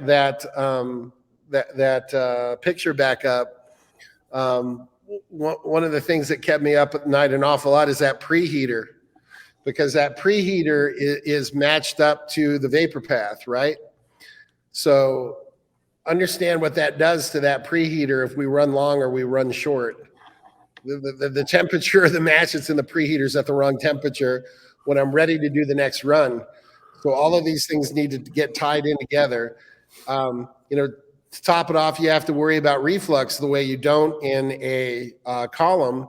Well, you do a little bit with the column, but it's not as aggressive. Again, that column, everything is in and out in 90 seconds. This one, okay, where's the most reflux going to gather, fellas? 1, 2, or 3, right? So you have to work that out when you're doing all of the sizing of the chambers. And, so there's an awful lot going on in there that you had to worry about in the design. And there's that was specific to the exact still and the mash of the ABV of the mash that I knew that I was going to wind up putting in there. But no, there wasn't any particular design that I saw that I thought was good one way or the other. For me, some of it is just, thinking like a brewer and making sure that those sparge arms that you see have heavy duty clamps so you can take them apart and clean them. Mm-hmm. Little things like that you may not wind up thinking about. But the biggest departure was ignoring that I kept reading that it's a doubler, and not believing it. And happily I was correct. And we didn't have something that I had to retool somehow. Right. Yeah. I was, the only reason I asked that is because, there's and I can't remember what distillery it is. You would know, Todd, the rum distillery that has the little chamber still that's, it's not really. Yeah. So. Yeah. Go ahead.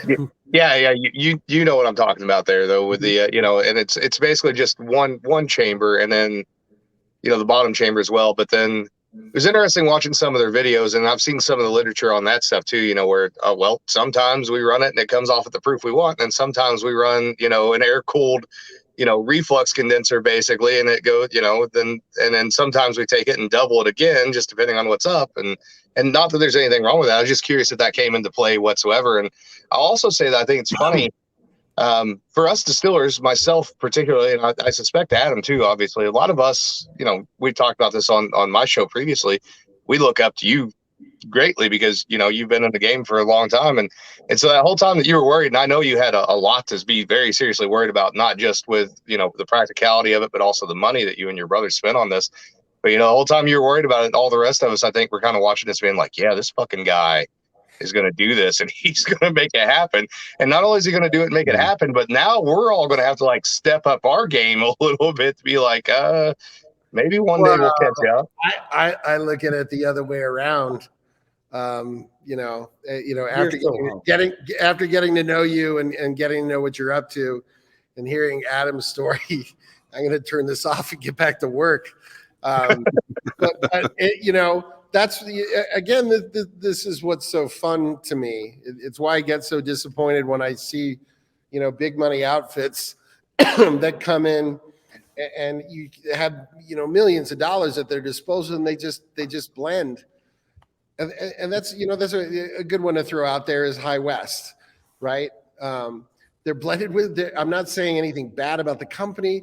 The blended is absolutely beautiful. It's a good company. They're employing people. There's nothing wrong with that. But my God, I want to see what their ideas are on making their own whiskey. I look at that, and so many of us are constrained by capital, right? So when you see the outfits that have capital, it's like, don't you want to make your own stuff? Just please do some cool shit. That's So it's difficult for us to kind of wrap our heads around it. And the minute we had the money to do it, we paid for it out of cash. That was important, so that if I did screw it up, we weren't staring at a bank loan that compounded all of my mistakes. Imagining you and your brother walking into Vendome with like duffel bags of cash and like damn, Tony Soprano escorting you in. We want to do half in cash and half in drugs. Is that okay? Todd's just pulling stacks of hundreds out of his overalls. Right. We were already their customers and had several pot stills and a pot and column that. We've learned over the years the 52 plate column. Nobody cares about vodka anymore. The best use we've gotten out of it, I think, realistically, was when we made hand sanitizer to donate it. But we had worked with them long enough that they were good enough to build the still. They were wonderful to work with. They did all of this. They had all the skills that Adam has that I don't. I'm not an engineer, so understanding the thickness that's needed, where the stress points are on the still, that was all them. But the rest of it was basically, trying to figure out adding lots of extra, 1-inch threads on it with plugs, just in case I screw up and need to pipe something where I wasn't, forgot to carry the one, and this really needs to be pumped into here. And yes, lots of sight glasses. And to me, that's a relic of Adam from his Anheuser-Busch days, where so much of your stuff is in a control room. And if you've ever worked in a brewery, you don't trust a thing that monitor is telling you. Yeah, there's the still on there. So, making sure the manways were designed so those are, those are outswinging, understanding the vacuum. So understanding that the still is funny. It just doesn't work like anything else, where there are sections that are under vacuum when others are under pressure. Simply because you're moving mash around that's hot and then introducing things that are cool, right? So think about what happens to that top preheater when you just heated a mash up to boiling. You're draining it down into the next thing, right? Yeah. And then you're adding cool mash in. So that preheater, and this is also why that's so important, how that preheater was designed and why I lost so much sleep on what the diameter was and how many turns. That's a deflegmator as well. Yeah. Right. Because it's being cooled by that room temperature mash as you're going along. And the temperature of that mash, it's not a deflegmator. It's like a dysfunctional deflegmator in the sense that you're not always running liquid through it. You're putting in a mash and leaving it. So the distillate that's coming out is changing, which is, so understand you have to think about all like a truck missing third gear. Yeah. Yeah. So you understand you have to think about this as you're tasting the distillate coming off, right? So the flavors are changing just like it would with a pot, obviously, but they're also changing because that deflegmator isn't behaving the same way at the start as it is at the finish. And you can just get cross-eyed. And of course I did, sitting there trying to work my head through around everything that was occurring in this still, trying to make it run efficiently. Because of course, the longer you take making that changeover that you talked about, the lower the throughput is. So you have to learn to do that more quickly. And then to top everything off, the whiskey's backwards. So in other words, the distillate that you're tasting off of a pot or a column, basically you get let's do this. I always get this backwards. I'm going to figure you zoom out one of these days. but usually your top notes tend to be a lot more on the floral side, right? You'll get some fruit. Your palate is when those floral notes tend to fade a bit, and you're starting to get more of your fruit and your esters. And then at the end is really where you're starting to get barrel sugars and all that other kind of stuff. Mhm. With the 3-chamber whiskey, the distillate that comes off of it is backwards. So it is almost undrinkable at the start because the floral notes are so enormous in the finish and they don't go away. So you take a sip, and of course, my assistant, he coincidentally left to go work for Zoom. But my original assistants, like when life goes full circle on you. He was never into distilling. It wasn't his life's work, and he got his master's in computer engineering, and happily went to go work for Zoom. So, anyways, he would taste it. He's like, "Are you sure about this?" I was like, "No, I am. It's just the still is not behaving," which is, of course, what you want. Because that's the biggest risk that folks may not, understand. Because if we went to all of this trouble and the whiskey was just good, who cares? Mhm. Right. The whiskey has to be different, or what the hell's the point to all this? And so the cue, and Adam will get this immediately, when you're a brewer, one of your big cues is diacetyl reduction, right? That's your maturation cue to let you know for certain ales with certain yeast, you're looking for that. Healthy yeast will absorb the diacetyl over time. And as the beer gets more and more mature, it gets lower. And then you can say, okay, when it gets to a certain point, we can go ahead and carbonate and package this beer. It's ready to go. With the 3-chamber still, it's that lavender. And how do I get the lavender to the point where it's not making the head distiller lose his will to live, right? Where he's so worried about these flavors are just overpowering. And of course, two things are happening, and it's much more aggressive because of that bacterial fermentation we do. The esters are driving up to match that. The wood sugars are driving up to meet that. Mhm. And so the maturation cues for the 3-chamber are really very, very different. I have no idea how I landed there.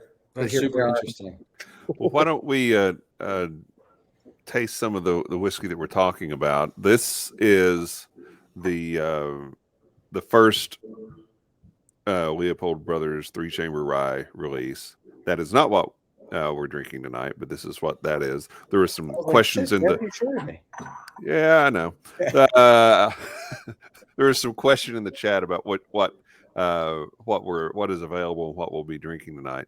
What we will be drinking tonight is this holiday edition. And Todd, I believe you said this is a little bit older than that first release, and I think you said this has some 5-year in it as well. Yeah, bulk of it's late 4, moving into 5, unfiltered. I think we did about 4,000 bottles, something like that, for it. And I have to say I'm very pleased with where it's headed. I think that the fruit and the fruit cake that Alan is mentioning, this is I think a lot more familiar for a lot of whiskey fans than the first release, which was leaning a bit more on the floral notes and the rye bread notes. And I find them both very pleasant, but to me, these are two very different whiskeys, to my nose and palate anyway. But yeah. Yeah, I think you're correct, and that's one thing that I would say too. And I think the easy comparison would be with like a pot still bourbon, for example, a 2-year pot still versus a 4-year pot still. There's a difference, and they're both good in their own way. And the 4-year is going to appeal to more of the regular traditional drinkers, and the 2-year is going to be more those people that want something a little more feisty and a little more upfront. Yeah. So, and I love that original release, and out of the two of them, I probably prefer that one. This one would get me in trouble because I would forget that I was drinking, Todd, would be the problem. That's what would happen. It's that lower fermentation temperature combined with the oils. There are two things I don't have in my house. One is our summer gin, which is just, it's too easy to drink on a hot day. Quick story on that. We were moving into our new house, and for some reason I was alone. I don't know why. I don't know how that happened. But I'm unpacking dishes in the kitchen, And I was thinking to myself, because I'm a dad and a moron, hey, this is really just not as stressful as everybody seems to say. And I look over at the bottle of summer gin and it's half empty. And I'm like, oh, okay, that's why. Hey, don't be a pessimist. That's still half full. That's right. That's right. Or But even that day, you said the words, "We were moving." Oh, that's funny. Todd, I've got a couple questions for you. So Please. number one, I mean, that is absolutely amazing. I'm curious on that still. So you've got a single condenser, right? There's no high wines, low wines. It's just a wines condenser, basically. Is there a vent on that thing? Is that how you deal with the heads, or are you wanting all of those compounds? Oh, I want all those compounds. Okay, that's what I figure with all the esters and all that stuff. That makes total sense. And I assume with the lower distillation proofs that new make has got to be super, super cool. It's remarkable. One thing I'm super surprised about. So I think you mentioned 20% malt.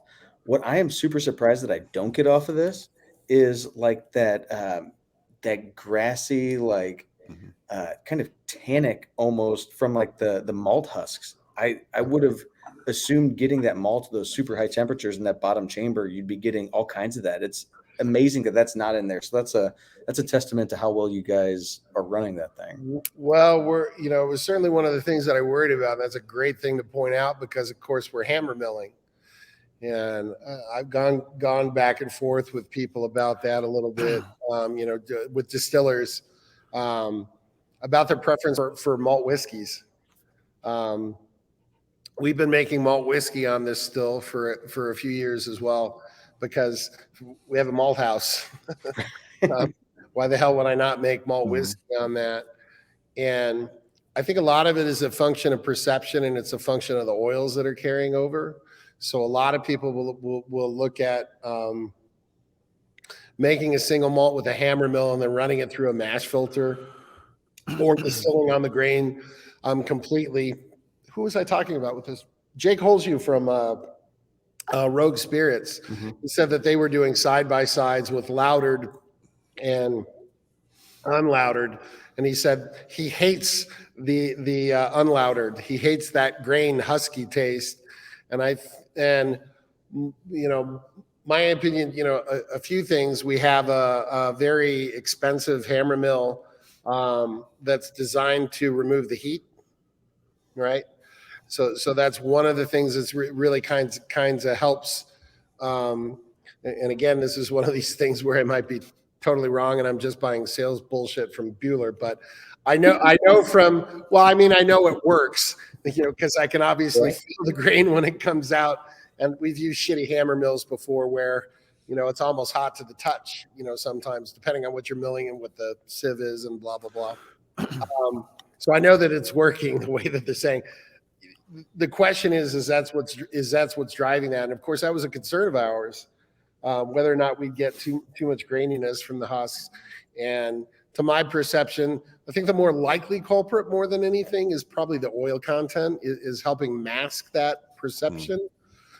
Because I can tell you, I've certainly, and I'm sure you have had a few whiskeys or even finished whiskeys where they're using highly kiln malts, where I take a sip of it and it's like they dropped a coffee bean in it when I wasn't looking, right? Real astringent from highly kiln or roasted malts that are in there, but it was definitely a concern. And I'm glad you're not perceiving it either, because we don't. And of course, I'm looking for it. Sure. Yeah. I am incredibly surprised. Like that's one thing I was worried about distilling on grain, with higher malt contents. And then you talk about getting it to those higher temperatures. It's just absolutely beautiful. And then two other things that I've theorized on, and I'm curious to get your input on these. And Alan, yours too on this, not the next one, but the following. So I think I heard you mention the Irving Hirsch diagram of that 3-chamber. What the hell is that box X that he talks about dripping back into the reflux arm? I have theorized so much about, because he puts in the book, right? Like, call the author for specifically what this is for, kind of thing. And I have thought about all different kinds of stuff to put in there and what makes it so special. Do you have any idea whatsoever what he's talking about? For me, no. And it was, of course, something that I agonized over looking. And, my biggest thing before we built this thing is, what am I missing? You know what I mean? What is it that I'm trying? Go ahead. Yeah, I was just gonna throw this out there. I have to go back and look at. I'm fighting with an odd January wasp in my bedroom. So if you see me go off, that's what's happening right now. But I have to go back and look at the diagram. But this is kind of funny. It does kind of tie into what you guys were talking about with the huskiness of the grain as well. So a lot of the old stills, especially with low headspace, even if they weren't running a thumper or a doubler, would have a quote unquote slobber box on them, which is just there for puking, basically, right? And it's just a fail safe, basically, to catch and then return back to the still. The reason I mentioned the huskiness is, so I'm actually one of those weird people that likes that, especially even in a single malt that's been run on the grain. But I also grew up in a moonshine family where we were using wheat bran to cap off barrels, right? So I'm used to that flavor. It's something that I grew up with. That's maybe, probably a cultural thing. The fucking wasp is down here by my feet somewhere, and I don't know where it's at. It's like in this mess of stuff. So probably going to scream like a little girl here in a minute. So Please leave your microphone on. yes. I don't know that that's what that box is without looking at the diagram. I'd have to go back and look at it, but it wouldn't surprise me because you don't have a lot of room there really to not puke it. I mean, no, you have to be careful. And the one that we had the most trouble with, and of course, everybody would immediately say, well, it's got to be the rye when it comes to foaming. It's not. We actually ran raw barley through it. We've done an Irish style on the still. Oh, wow. And that one, that's the bunch of proteins and stuff. You not broken just down. stop talking dirty to me like that, Todd. Unacceptable. Well, especially if you're talking about, that little bit of grassy note, it came out really well. The white dog from the malt, unless I screw something up in the maturation, I don't know. I'm very optimistic as to how it's going to taste in about 10 years. And what we did is we're running 3 different malts with 3 different yeast strains. So in other words, we're malting them entirely differently using different yeast strains. And then we're going to mature them differently. The one thing I can tell you is some of our malt is going to be going down into new char simply because, normally, the malt's too delicate coming out of or in my opinion anyways, coming off of a pot. But you want to use a softer hand when it comes to your, whatever kind of wood that you're looking for. And you may not necessarily want to go, most people wouldn't want to go with new oak, but it's the 3-chamber and the rules are entirely different. Excuse me. So anyway, that's exactly what we did with pot stilled and running on grain with the single malt that we did. We went into new oak because I knew it could take it, right? Because it's going to have that heavy flavor component. But so that brings up another quick question, and not to interrupt, Adam, sorry. And you can go ahead with your questions. I'll come back to this one. I got distracted by the wasp. I thought I had something to contribute. So go ahead, Adam. No, okay. So I was, so I theorized, and I could be completely off base, that in that box X, like they put the flow back down into that reflux arm, which returns to chamber 1. I could think of one or 2 things basically that they might put in that box. Number 1 is some of the what you called rye water at the bottom, right? Introduce some of those oilier compounds back in a controlled rate in liquid form to try to get heavier body in chamber 1. The other thing is completely off base. I was thinking, like, I saw a lot of talk traditionally about hydrogen peroxide. If you would introduce hydrogen peroxide back into chamber 1 and start to maybe possibly oxidize and esterifize some of those compounds in chamber 1 where your alcohols are a little more concentrated. Those were the only 2 things I could possibly conceive to put back in there. So I was just curious on your take, because I don't even have a 3-chamber and I've agonized over the stupid diagram for years now. Well, honestly, I think out of anything that, Alan is probably, that there's just practical considerations. depending on how you handle it and depending on, what it is you want to do, that can basically be a liquid bypass for your doubler, right? So in other words, it's simply trapping some of the liquid and directing it back in. And I've seen designs where some of the heavier flames, yeah, and I've seen designs where it goes into, if you're looking at if you're going from 1, 2, 3, if you're going down, I've seen designs and discussion where it's pumped into 1. I've seen it where it goes in a pump in a number 2, and I've seen where it goes in a number 3. That changes everything completely because, of course, and then also, what are you doing with your low wines when you're done? So if you're running a doubler, what are you pumping that back into, and what's that doing to the proof? Is it continual? Are you doing it as a batch? Right. And I haven't come across anything that really particularly explains that. There's a couple where there are a couple of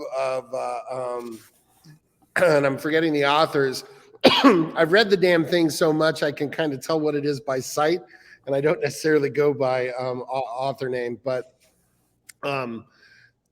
it changes the way the still behaves because when so understand you've got all of those mashes in there that are about 5 or 6% alcohol.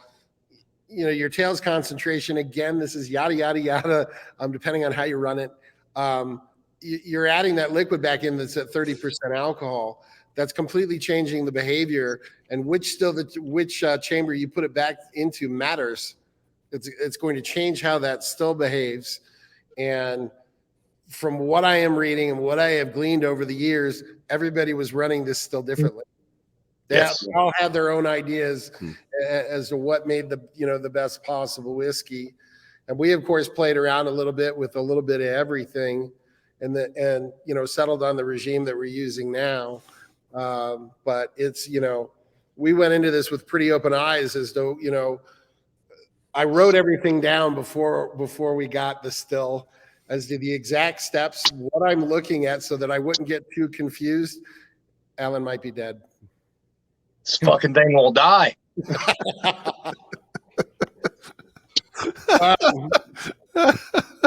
But good now. Got him. Our hero. Alan, wouldn't be a podcast that I was involved in if there wasn't something silly to happen. That's for sure. Alan, if you don't mind me saying, I'm so pleased that I've met you. I really absolutely enjoy your sense of humor. I just love it. I have hit this guy literally 4 times with my hat, and still be back. I'm gonna go put him down the toilet. That's funny. Understood. Adam, did you have any more questions? I know it wasn't a whole lot of help. No. One last one. I was just curious, and Alan's input will be interesting to hear on this too. So, stillage off of different stills smells different. Like our pot still, it could be, it's putrid when it comes out of there. You've got grain in there, and you just beat it to hell for 8 hours. Where the column still is not like that at all. I mean, like you said, the dwell time is a couple minutes in the column still, so you don't. The stillage smells completely different. Right. What does the stillage off of this chamber still smell like? Which is so stupid. Like, Todd, what's your stillage smell like? No, I don't think that's weird. I don't think it's weird at all because, of course, when you work in a distillery for a while, that's what you're smelling, and it's very distinctive. Lavender. Really? It's really, really quite clean. It's not nearly as chemical and unpleasant. I hate low wines when we're talking about bourbon and we're talking about rye, and getting my hands near any of it, and the goddamn verdigris and all of those smells I find completely offensive and do not like it. The stillage that comes out, and of course, we're running our pot stills on grain, right? So for the pot stillage, whether we're talking about bourbon or rye, when we're making that, to me, that's unpleasant. The 3-chamber is so much cleaner, and it smells very similar to the mash. It's basically picture taking the mash and pulling the sweet smell that you get away. What are you left with? That's what the stillage smells like. That is super interesting. Yeah. So I'm always fishing. I got one more question before we move on to this collaboration project here. You mentioned the malt whiskey going through the 3-chamber, and I know you've experimented with some other stuff. So anything you want to share that's going to be coming up in the next couple of years here? I know you got good stuff going on, man. Well, several years, but we're full into the to the Dunder Pit. We've been working on that pretty aggressively. So it's basically, for those who don't know, it's very it's something that highest rum producers make, or muck pit is another way of putting it. And it's basically a bioreactor that favors butyric acid bacteria, among other things. And the esters that you get that branch off of that butyric acid tend to be a lot more tropical. So think mango, pineapple, that sort of thing. And so when we built this new extension, we had them build about a 15-foot deep pit. We use it to keep the smells away from us. So in the Caribbean, it's literally a concrete pit that they put all of this stuff in. But of course, there are far more offensive smells to my nose, anyways, at large rum distilleries than the Dunder Pit. But we put a tank inside of it, and all of the literature that's out there for Dunder Pits and how you make this bioreactor start and stop. You're controlling pH. You can slow it down by throwing lime on it. It's just a very old school bioreactor, basically. It's at entirely different temperatures because it's in the Caribbean. We're here in Colorado. There's snow on the ground out here. And part of the fun that we've been enjoying is trying to keep that bioreactor going using different temperatures. And making sure when we're looking at seeding it, to make sure that it's not going too far below. It is underground, so it's got a bit of insulation, but making sure that it doesn't wind up freezing. So we're starting to learn how to control it. As Adam knows, if you've ever had, as a brewer, if you've ever had that doesn't happen in Anheuser-Busch, but if you've ever had your farmer not show up to pick up your spent grains, after it's been lautered, if you let that sit outside for a day or two and you go, and it's fine. If you walk past it, you won't smell it. But if you go in with a shovel and lift an inch, you're going to go throw up. And the reason is butyric acid bacteria is consuming compounds that yeast can't, and it's creating butyric acid. Butyric acid is the one of the active ingredients in vomit. So you can kind of imagine how horrible it is. So for us, it's Vicks Vapo Rub on the old mustache, so that you're smelling nothing but menthol. But it's been a very, very fun project for us. The malt whiskey, we're years away from releasing on that. And now that we have 2 kilns to work with, we're also going to be working on some smoked malts and some peat. We have quite a few peat bogs on state and federal land out in Colorado. So it may not be this summer, but definitely the next, we're going to probably pull a permit and pull some peat and smoke a little of that. Just everything. We've done peaches. We'll have apples come in this fall. So we'll make some apple brandy that we'll put down in barrels and forget that we made it for a while. And, we're at the point in our career where paying the bills isn't as stressful as it was in the first 15 years or so. And so I have a 3-chamber still, and I plan to make sure that Alan and Adam don't kill me in the free market because I'm not innovating. So I got to keep my shit together and keep working at this stuff and keep learning and getting better at this and trying to have some fun. Hell yeah. So let me toss out a question for you, Todd. How do you perceive, or how do you believe, or how do you hope that this 3-chamber rye will react over time in barrels, given the high oil content that you have in it? Well, again, it's more specific to our production style. What's going to happen is those esters are going to deepen. I can tell you we've been skipping barrels from the start. So we plan to make sure that we have 10-year-old releases in 15. I don't think we can go much past that with our current warehouse. Mhm. Just because you get, it's relative to put it. I don't like over oak whiskeys, Mhm. or that's a dumb thing to say. I don't like whiskeys that have too much oak in them. So to me, I look at 10 or kind of 15 years as the cutoff. Mhm. So I'm not really interested in getting that. As Alan knows, I like grain, and I like our customers to be able to enjoy that.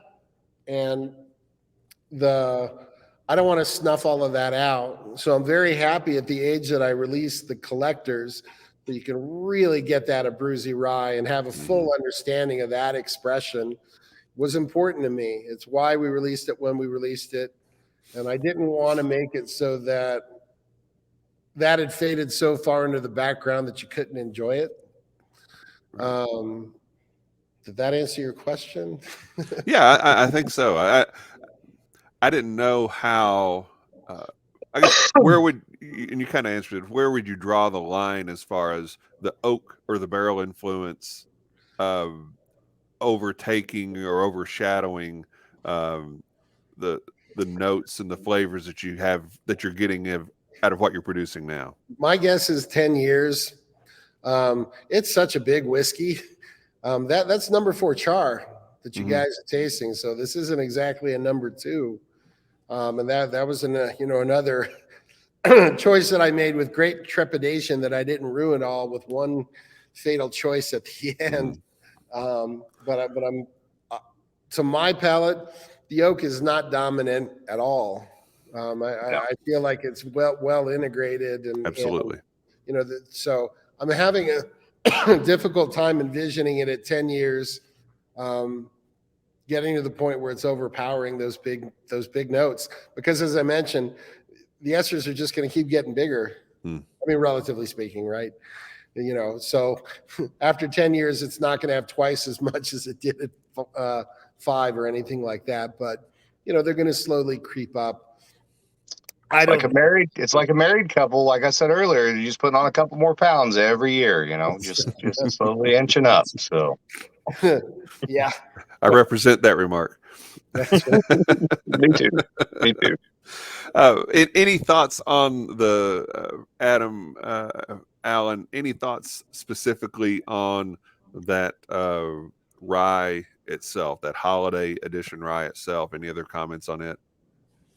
I think it's a. Go ahead, Adam. Sorry.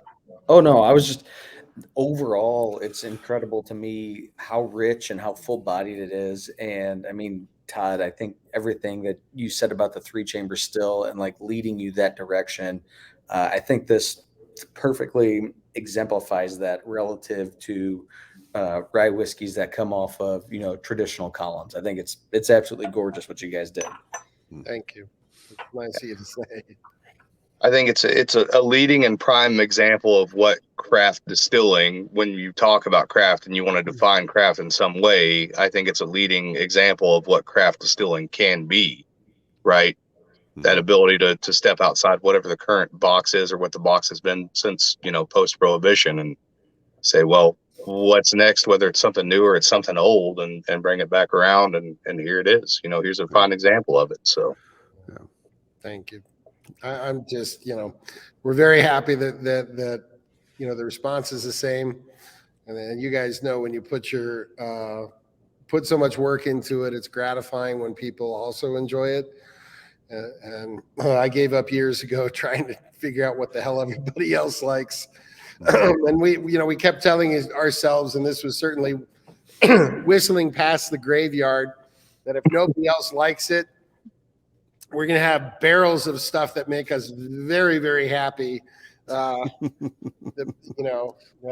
Maybe hard to pay bills if we can't sell any of it, but we've had a very good reaction. We've been very fortunate, and we'll take it.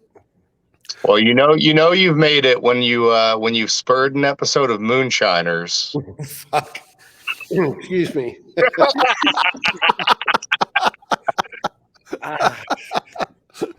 There it is. I got the first F-bomb out of Todd tonight. Yeah. Well, when we talked about this before, it just sucks that some folks need to feel the need to make up stories that are less interesting than the real stuff. I just don't. Amen. I don't get it. What actually happened is so much more fascinating than whatever the strange story that you seem to want to tell. So, I get it if you're trying to make something boring not boring. Right. But yeah, I was a bit of a loss. That's the only moonshiners I've ever seen. that little segment. I'm going to take credit for that. Well, yeah. Well, I think more than anything, I look at those shows and my brother would ask me, with that or is Moonshiners the same as Master Distiller? It's the same company, yeah. Okay, right. Where I'm looking at this and he's like, how do you figure this stuff out, like, and make it a competition? I'm like, I don't know how you would do something like that, which tells me that if I showed up on one of those shows, I'd get my ass kicked. And he'd be like, Todd, I'm sorry, you got to go. You don't know what the hell you're doing, bub. They're going to hear this and they're going to call you next week to be on the next episode. No. You're going to be the judge of Master Distiller, the 3-chamber episode where you got to build your own 3-chamber still and make Pennsylvania style rye whiskey. Coming. Oh, I can't. There are two things that that I've said a very easy no to. The production company reaching out to me, and then the whoever the hell it was that was suing Tito's. Wanted to have me on as an expert witness. No. It sounds like a great way to spend a week, huh? No, it doesn't sound like any fun at all. And no. I don't want to screw some other business that I know nothing about. Right.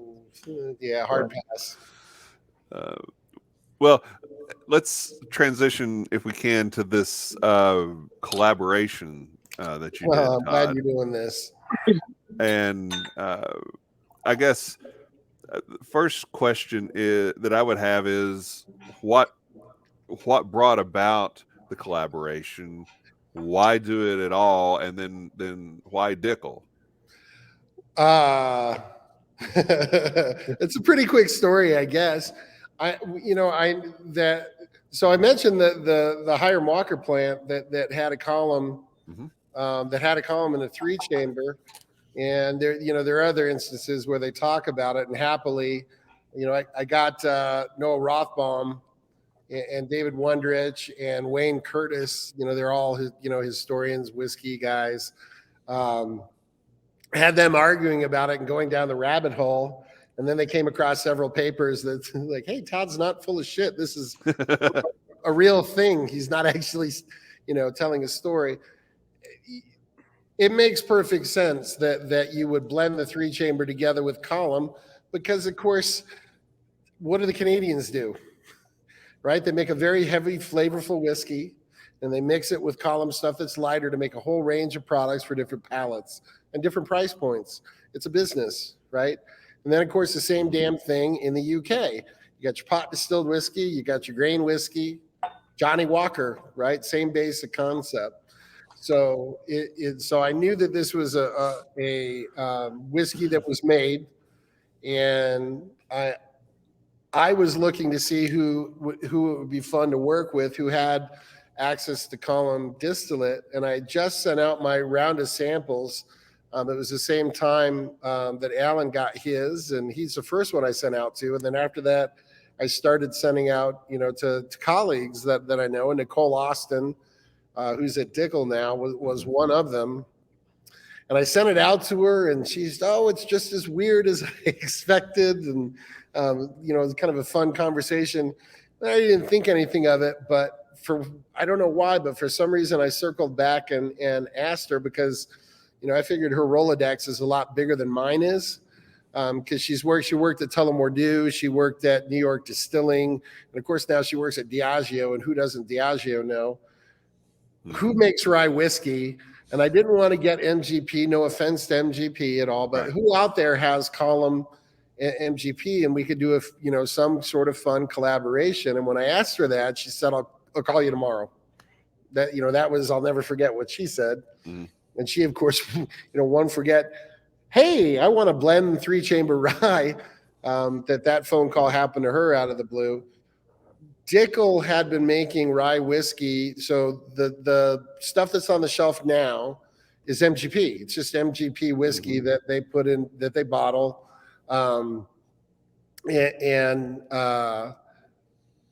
They were looking to change that before she arrived. So she's only been there for, I think, 4 years, something like that. They had taken a crack at making rye whiskey with the idea of producing it themselves over time and replacing it. Whoever was in charge at the time looked at it as a flavor matching game, and apparently they did to their palates an unsatisfactory job of flavor matching with the NGP, which for whatever reason they thought was important. Okay, whatever. So they were sitting on all this rye whiskey, and she'd been in several meetings over a year trying to figure out what the hell to do with this rye whiskey. And Todd called. And that's really as complicated as it got. And we just went to work on it immediately. And of course, you know, I'm sure to everybody on the outside, it just looks really weird that one of the, I don't know what word I want to use for what we're doing, odd, unusual distillers, I guess, making different stuff would collaborate with, you know, Dickel and then the parent company, the largest spirits company in the world. But they brought Nicole on to take it in a new direction and to breathe life into an absolutely beautiful distillery. I was lucky enough to go down to Tullahoma and to see the distillery, and it's so cool. I was saying we were with reporters, and then we flew out together from Denver to Tullahoma. And as I'm walking in, and there's the babbling brook going by, and it's literally a hollow. It's not bullshit. It's Cascade Hollow. And I'm looking at this, and I'm like, this is as authentic gets. And you know, talking, you know, getting back to I don't know why people always, you know, spin bullshit stories in our industry when the truth is often more fascinating. That place is just, you know, so it was built in 1958, and it is just as cool gets. It really is. And I was saying to the writers, you can't fake this as a small distiller here in 2022. This is the real deal. And they brought Nicole on to breathe life into the whiskey and to take it new directions. And of course, as I'm sure most know, she came out with a bourbon, or a Tennessee whiskey labeled as a bourbon, depending on who you feel like arguing with, right? But it's just been wonderful. They know we don't want to sell, that we want to stay independent. They have respected that the entire process. I think that's the really cool part of it, Todd, not to interrupt, but just a real quick thing. I think there's two things that happen here. So the first thing that happened is, obviously the optics of it are shocking. It's like an indie band getting a song on a major film soundtrack, or like and I always use wrestling analogies because the distilling industry is just fucking pro wrestling. That's all it really is. You know, it's like an amateur wrestler getting hired on for a pay-per-view with one of the big companies, right? It's shocking, but it's also hopeful, and and to some extent, regardless of how people feel about Dickel, because Dickel is one of those companies that have very strong feelings one way or the other. Most people do, right? But it's that forbidden door is now open, where it's not, they don't have any ownership, they don't have anything over you. They're working with you out of a mutual sense of respect and doing something different and cool and old school and a throwback, right? And it could open even cooler doors in the future, you know. I mean, imagine the possibilities of getting a hold of some like Alberta rye and things like that, right? Some of those things that would be really interesting. So we are very proud of that part of the project. And you know, this is something we very much hope we're not the last distiller to do this kind of a thing, because of course collaborations in the brewing world are really common. It hasn't really happened on the spirits, and it makes sense. Well, it was because of blending. I'm going to get rid of this. Oh, sorry. It was interesting too, Todd. One other thing I'm gonna throw in there real quick that you mentioned that they were trying to make and obviously Dickel does have a certain flavor profile that I think people are familiar with. But you mentioned that they were trying to match that MGP product, even though they really didn't have to, right?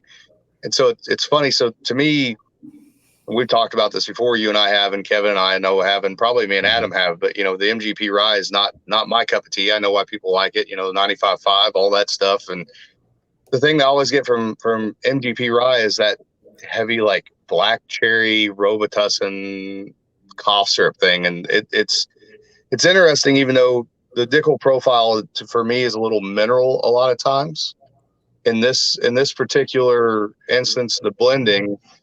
There's one note that comes through, which is funny, them trying to match that MGP profile. It's not the black cherry thing, but maraschino cherry. Yeah. Like straight up. And I think it's that lavender profile that your 3-chamber already has with what they were trying to do to match MGP. Yep. Mm-hmm. Todd, how much is 3-chamber? How much is Dickel in this, or can you say? I can't say. Okay. And it's the what if we guess correctly? Could you tell us if we're correct? Still can't do that. Hot or cold? 70-30. Well, definitely to my nose and palate, you can definitely tell the 3-chamber is in there. Yep. It is certainly not. I don't know why it would tickle my throat. I think that wasp is giving me bad vibes. That and my chain smoking over here. I'm destroying you guys through third-hand virtual smoke. That was important to me.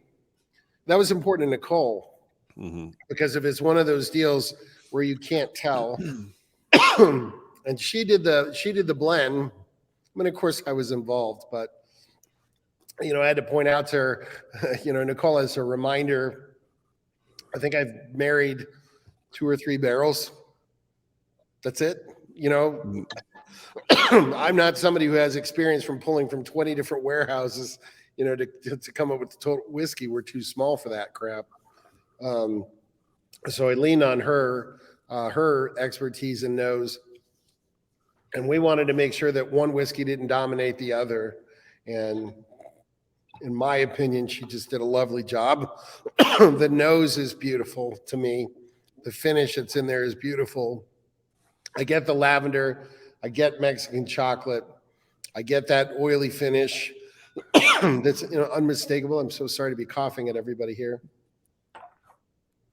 And they just treated us with respect. I mean, it's not like this isn't Scott and I's first rodeo.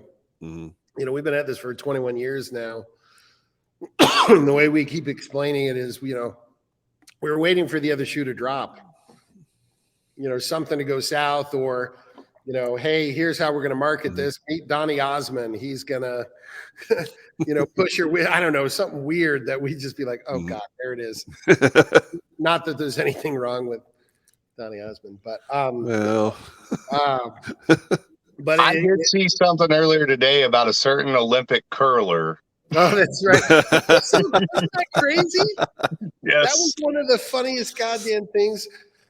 And so for those, I post on Facebook like once a month, and I just saw the U.S. curling team who had a rocky round robin, and they finally had to win to get to the semifinals.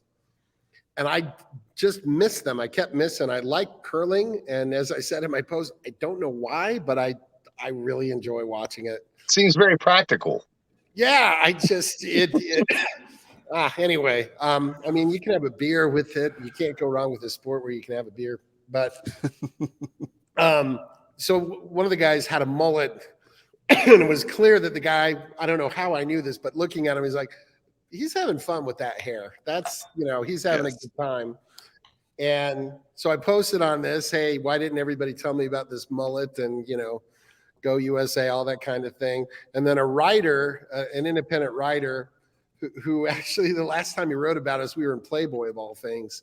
I think it was for one of our gins. I can't remember what. So I do read it for the articles. Sure. And gin or something like that. So he said, I chimed in there, and he put the guy's name. His last name's Hamilton. and he said, hey, here's this. So he had just moved to the next round. He's in China. The event ended 30 minutes before, and here he comes in on the page. Hi, guys, kind of a thing.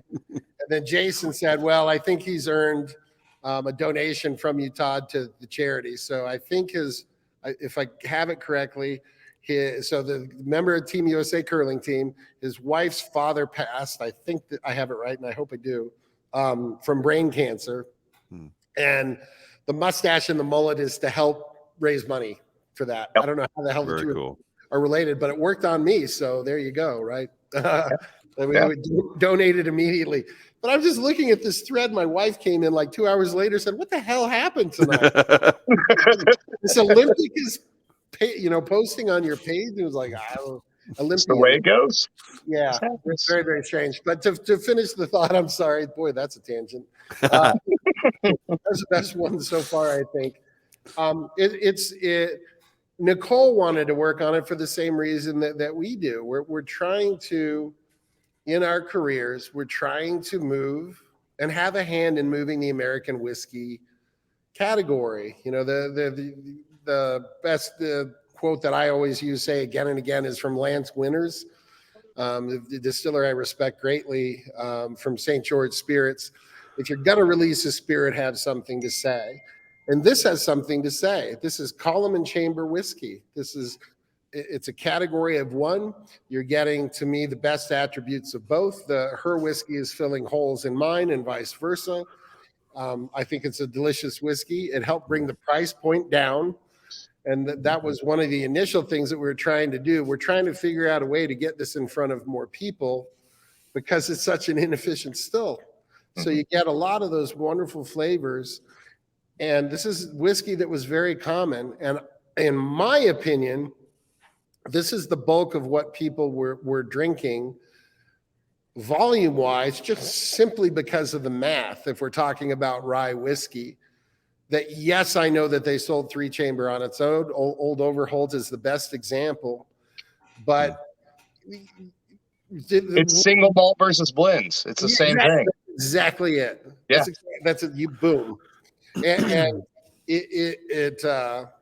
I think that this is obviously the one that got into most bartenders' hands because I got to tell you, the 3-chamber, I adore it. I'll drink it. On the rocks, I'll drink it neat until the cows come home. I'm so proud of how it turned out. It's a beautiful whiskey. But when it comes to dropping it into Manhattan or some of the other whiskeys, to me, it's obvious that it was being blended together with column to kind of tame those flavors and the positive aspects that you get from the column and the positive. So that was it. And it just that we wanted to do the blend, and it just so happened that it was Dickel. That is as complicated. It was the first call I made. And I thought it was going to take a year or two, at least it took a year, but I thought it was going to take a long time to find a partner and come together and do something like this. And when I say I didn't want to do MGP, all that I mean is I wanted to partner with a fellow distiller, if that makes sense. Sure. A fellow distiller that releases their own stuff. I know that MGP is a fellow distiller. Saying it wrong here. No, you know what I mean? Somebody that releases their we own know stuff. what it means. We know what you mean. Yeah. Absolutely. Well, Todd, I think it's incredible what you did with Dickel. I mean, it's got a lot of almost like macro level implications, being that Dickel was trying to flavor match MGP, right? You've got hunters and hunted, and Dickel felt like they were hunted. So they were trying to match that flavor profile of the hunter, right? And for them to basically, I mean, really about face and say, hey, we're going to do this collab with Leopold Brothers. I think that is, an indication of the way the industry is going, and like these super unique releases like this, and for you to be a driver of that, you got to be so proud. I mean, a project that you started on a piece of paper to see through to that level. It's absolutely impressive and inspiring for sure. Well, we talked a lot about how many different layers there are to this project and how fun that is. The big company and the family owned outfit, the column and the chamber, the idea of pulling blending into new directions and having a hand in that. I'm over the moon proud to be working with Nicole and to help take whiskey into new directions. And it's exciting. We know we're not going to be the last to do this, but how fun is it to be the first? Be the first. I was going to say, in addition to what Adam said, on top of that too, not only that, you reintroduced 2 categories of rye whiskey that had not existed since pre-prohibition. That is very important to both Nicole and I. I'd just quit and go home and distill illegally again. That's what I would do, Todd. I would just be done. I'd just be like, nope, that's it. Mic drop. Later, guys. Yeah, listen, buddy, you're gonna get your second F-bomb here. You can fuck right off with that. You're making beautiful whiskey, and if you're not behind the still, America's a lesser place because of it. It's fun to be a part of the conversation, and I cannot tell you how exciting it is to me. Because in my, outside of a few, Oscalis and Clear Creek and St. George and a lot of these distillers I just didn't run into and meet. So it's not entirely fair to say this, but the people that Alan knows this, the people that I kept running into in my early career weren't really interested in making anything. And I just kept running into business people or marketers and which is part of what's been refreshing for Diageo.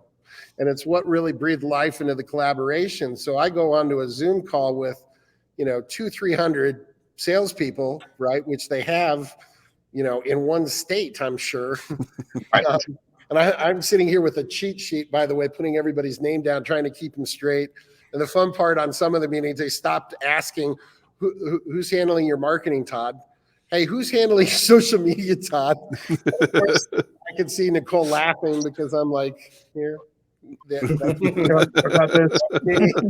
guys are gonna at some point you're gonna stop asking this question.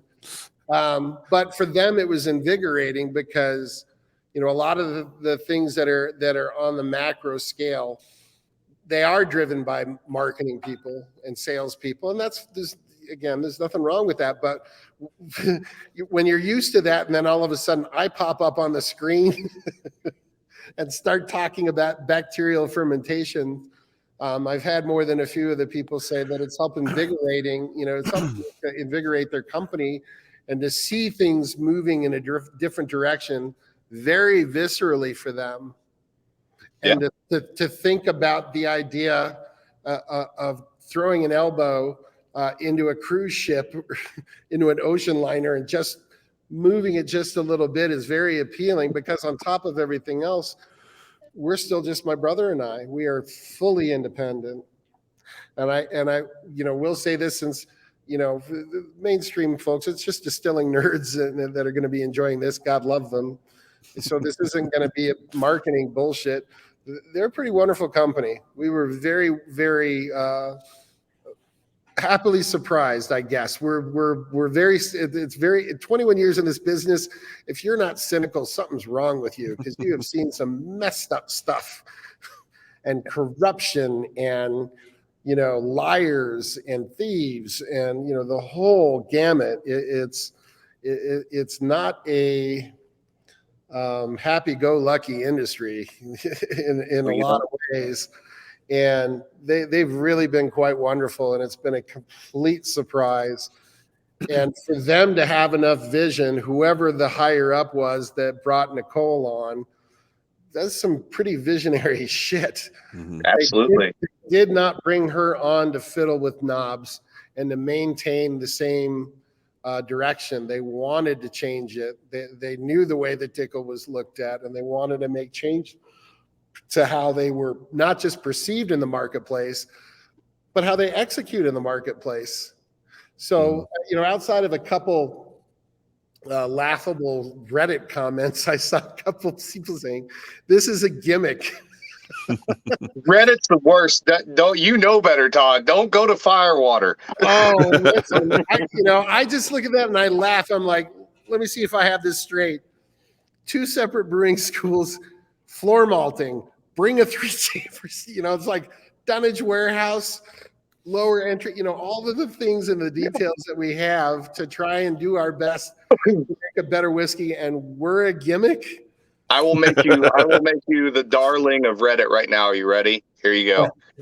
In your signature at the very bottom of your post, it should always say the curling sweep of the distilling industry. Yeah, that comment was just like, wow. It's okay if you don't like it, that's fine. But dude, maybe, yeah.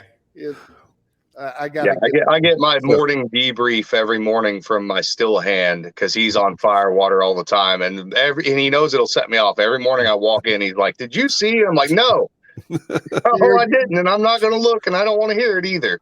Yeah, it's focus on larger things. That's one of those things where my mind immediately goes to, in 5 days, I'm going to be at Disneyland with my wife and daughter, and I don't care. Don't care. Doesn't matter. None of it matters. That's right. Well, Adam, Alan, any thoughts on this collaboration? Thank you for opening that door. I mean, that I think that's going to open the door for a lot of us to be able to do cool projects in the future. And again, I think obviously, Dickel has its detractors, and it also has it's the people who are big fans of it. And there's nothing wrong with that. And it may not always be for everybody all the time, but it opened a door that did not exist before, that I think that hopefully we'll see more of this happen with other craft distillers. And I hope that other people come to you with the 3-chamber and want to do things like this. You know what I mean? I would like, for example, just to show even an unbiased opinion, like I would love to see if you did, a 3-chamber apple brandy and worked with Copper and Kings or somebody like that. Yeah. Why not? Our door is open, and I will tell you, I have a couple meetings on the books that I'll tell you about offline that are that are right along lines. I very much hope more distillers, get a chance to do something this fun, the smaller distillers in particular. And boy, do I like that idea. Isn't that nice? It would be nice to see other distillers experience something that's quite this fun. I was in a private jet for the first time as a result of this project. We got it. So it was going from Denver to Tullahoma, and I got into the plane, and everybody's just kind of quiet. And I'm like, all right, so I guess I'm the one to say it. You guys are all acting like this is the most normal thing in the world.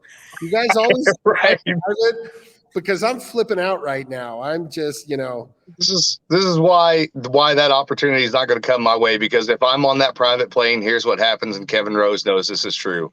I'm trying to see how many live Duthie Wodes videos and or Mud Fossil videos I can get out in one plane trip. Well, yes, we would be disappointed if anything less. Right. You guys would all just be like, well, some cool stuff was going to happen with Spirits of French Lick, but then Alan just kind of derailed that whole thing. That's right. Adam, any thoughts on this? I think it's super cool. With just these two side by side is absolutely incredible. I mean, really, while the TTB classifies this as the same category whiskey, it's undistinguishably different. So yeah. It's super cool to see that. And Todd, I think you touched on it a second ago. This is something I've always thought, you mentioned the Hiram Walker plant that was built in 1935. Super cool. But this place was built in 1958. Right before really kind of the decline of bourbon and everything. But that is as authentic as it gets. You want to talk about traditional production practices. This place still exists from then. Yeah. So to be able to work with them and then blend this into all of the historical research that you've done, it's incredible. It's a really, really nice marriage. I feel like it's a really nice balance as well between the two styles. It's really, really nice work by you guys. That's Nicole. I am absolutely not taking credit for the beautiful work that she did, and we are going to be actively working, and it probably won't happen for another 20 years because, of course, they just did rule changes. I absolutely want to get 3-chamber, as a style I want to get column registered as a style. Mm-hmm. And then the blend between the two, it's obvious. I'd love to be more specific, and that, we touched on this with the conversation about the Moonshiner 3-plate still is what it was. Oh my God. Little Armagnacs. Ugliest little Armagnacs that was ever made. That's right. I'd like to protect these things for future generations, to be able to use them and for it to be a thing. And I'm hoping other people are over the next couple decades are going to, wind up making a chambers still. And, maybe then they'll figure out what to do with that slobber box portion. But, have their own ideas as to how it's going to function and what's going to go where, because everybody's going to have a different way of handling it. But, Adam, that's the part I'm happiest with, that it is absolutely, we'll be sending them in over the years to a couple, blind tasting competitions. Well, if you've had it before, the question is, do you get no medal, or is this the winner? Or, because you're going to be able to tell, oh, this is Todd's 3-chamber. Right. What the hell do I do with this knowledge now? Do I think it sucks, or do I like it? So that's the part we're very, very proud of, that it is distinctive, and what your opinion is. And by the way, I did not really know that Dickel was particularly looked at that until I went to Tullahoma, and the authors were telling me about that Flintstone multivitamin thing. Right. I was trying to be diplomatic and not say Flintstone multivitamin. No, I know. And I'm looking at him going, what? And I'm like, okay, esters I get, waxy I get. I don't. And let me tell you, I was one of those dumb kids. We had Flintstone multivitamins, and because my brother's the smart brother, by the way, I would eat like 3 or 4 of them, because I figured if one made you strong, say your prayers and take your vitamins. Yeah, exactly. So I would have 5 or 6 of those suckers in a day, until my parents finally figured out what the hell was going on with their idiot 5-year-old son. What's funny is I don't get multivitamin necessarily. I know a lot of people do. I get a little minerality off Dickel sometimes. Yeah. But what's interesting about the 3-chamber blend with them is that minerality to me comes off. I mentioned the maraschino cherry thing earlier, right? Yeah. And this is not offensive at all. It's an interesting characteristic. So, and again, here's another fat kid tasting note for everybody. So the popsicles you get that are in the plastic, the freeze it things that are in the plastic containers, the cherry freeze it. I get a lot of that. And that's not a bad thing. No, I absolutely agree with you on the maraschino. That is the two playing off each other to create that flavor, and I agree with you 100% on that. It's their cherries and our floral notes, and of course, we do a maraschino liqueur, so I absolutely get that out of it without question. As for the, for their regular stuff, I'm not tasting the same thing. From my perspective, that's a wonderful thing, because if you ask me, if you say, here's 4 whiskeys, tell me which one's from Heaven Hill, which one's from Buffalo Trace, which one's from Four Roses, I don't think I would do very well. Right. And I feel like it's a good thing to have a distinctive house note. And of course, if you have something that's distinctive, some people aren't going to like it. So I just, when people ask me about that, I'm like, I don't know what to say. I think it's a, beautiful whiskey, but, we've had this conversation before, Alan. I like the whiskeys from all the major houses. Mm-hmm. So, I think I had too many days distilling Chenin Blanc is my problem. Right. Just a little too much of that minerality. It just kind of takes me back to a bad place, I guess, maybe. Yeah. And here's the funny thing I will say, though. And I'm not saying that Dickel's bad stuff at all. And I never would say that. I do think that they do make good product, obviously. It's not necessarily to everybody's taste, just like everything's not to everybody's taste, right? I will say this, growing up as a moonshiner, a few years ago, if you guys remember, Dickel came out with a white dog. It may have only been limited market thing, but that was by far the closest thing to actual legit moonshine that I ever had that came from a commercial distillery, and it was fucking fantastic. And if I could find it on the shelf now, I would buy it. That's fascinating because that's the first thing that Nicole said is that their spirit, she said, you can understand if you taste our white dog, you will understand why we run it through the char. Well, or why we in their case steep. They steep it in the char. So that's interesting that you say that. Yeah, that was one of the things that she said about it, and and I mean that in the best possible way, obviously. So it's one of those. If I didn't have my own, that's what I would be buying. So right on. All right. Well, we're approaching the 3-hour mark, so we can probably start to wrap things up a little bit. I think this conversation has been fascinating. I've bounced into the comments a few times tonight, and I think that a lot of people have really enjoyed what you guys have had to say. The questions you've asked of each other, the interaction, I think has been really on point and a lot of fun to watch. Now, so as we've gone through this, I've thought about maybe a follow-up at some point later in the year where we talk about the rye category. And because all three of you have ryes that you produce, ryes on the market that aren't like that don't have the profile of what most consumers think of about a rye. And Adam, you've got that. I know you've got some in the barrel now, but you've got that pre-prohibition 1911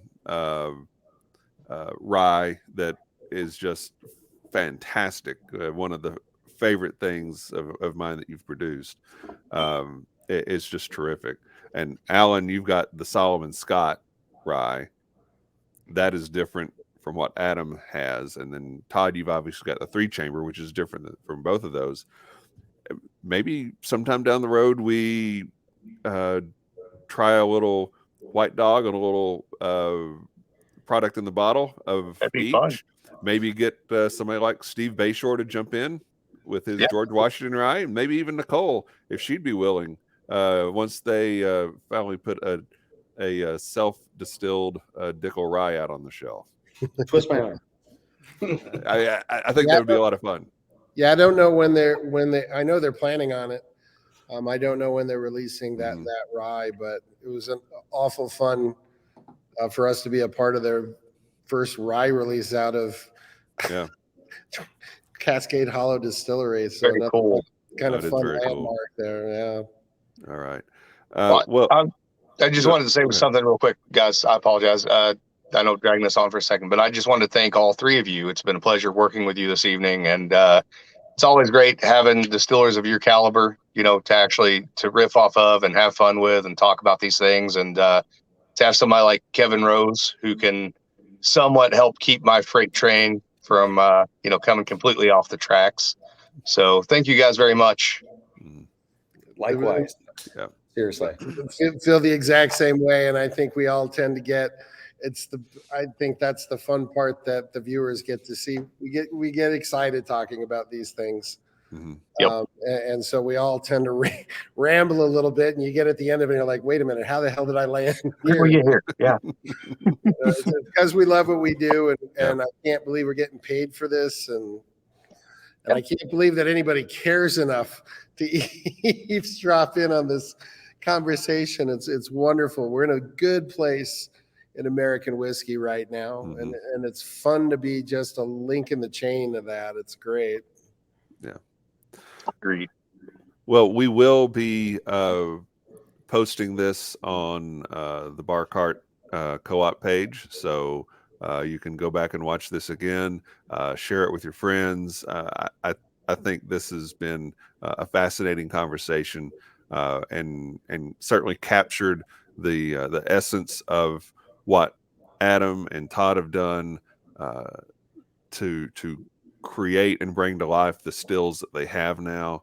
and the whiskey that they are producing and will produce off of them in the future it's very different. It's the kind of thing that if you're a real whiskey fan, is the kind of thing that you really want to go after. That's the thing you want to chase. Let other folks go and waste their time and money on BTAC. Nothing wrong with that, but please let them go ahead and burn up their powder on that. let's find the things that people like Adam and Todd and Alan are doing and go after that, because it's so creative, it's so different, and it gives you such a different perspective on what American whiskey can and should be. So with that, gentlemen, I really thank you all for agreeing to participate in this tonight. I hope you had a good time with it, and hope we get together and do it again soon.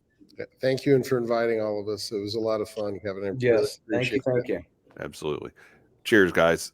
Cheers. Cheers.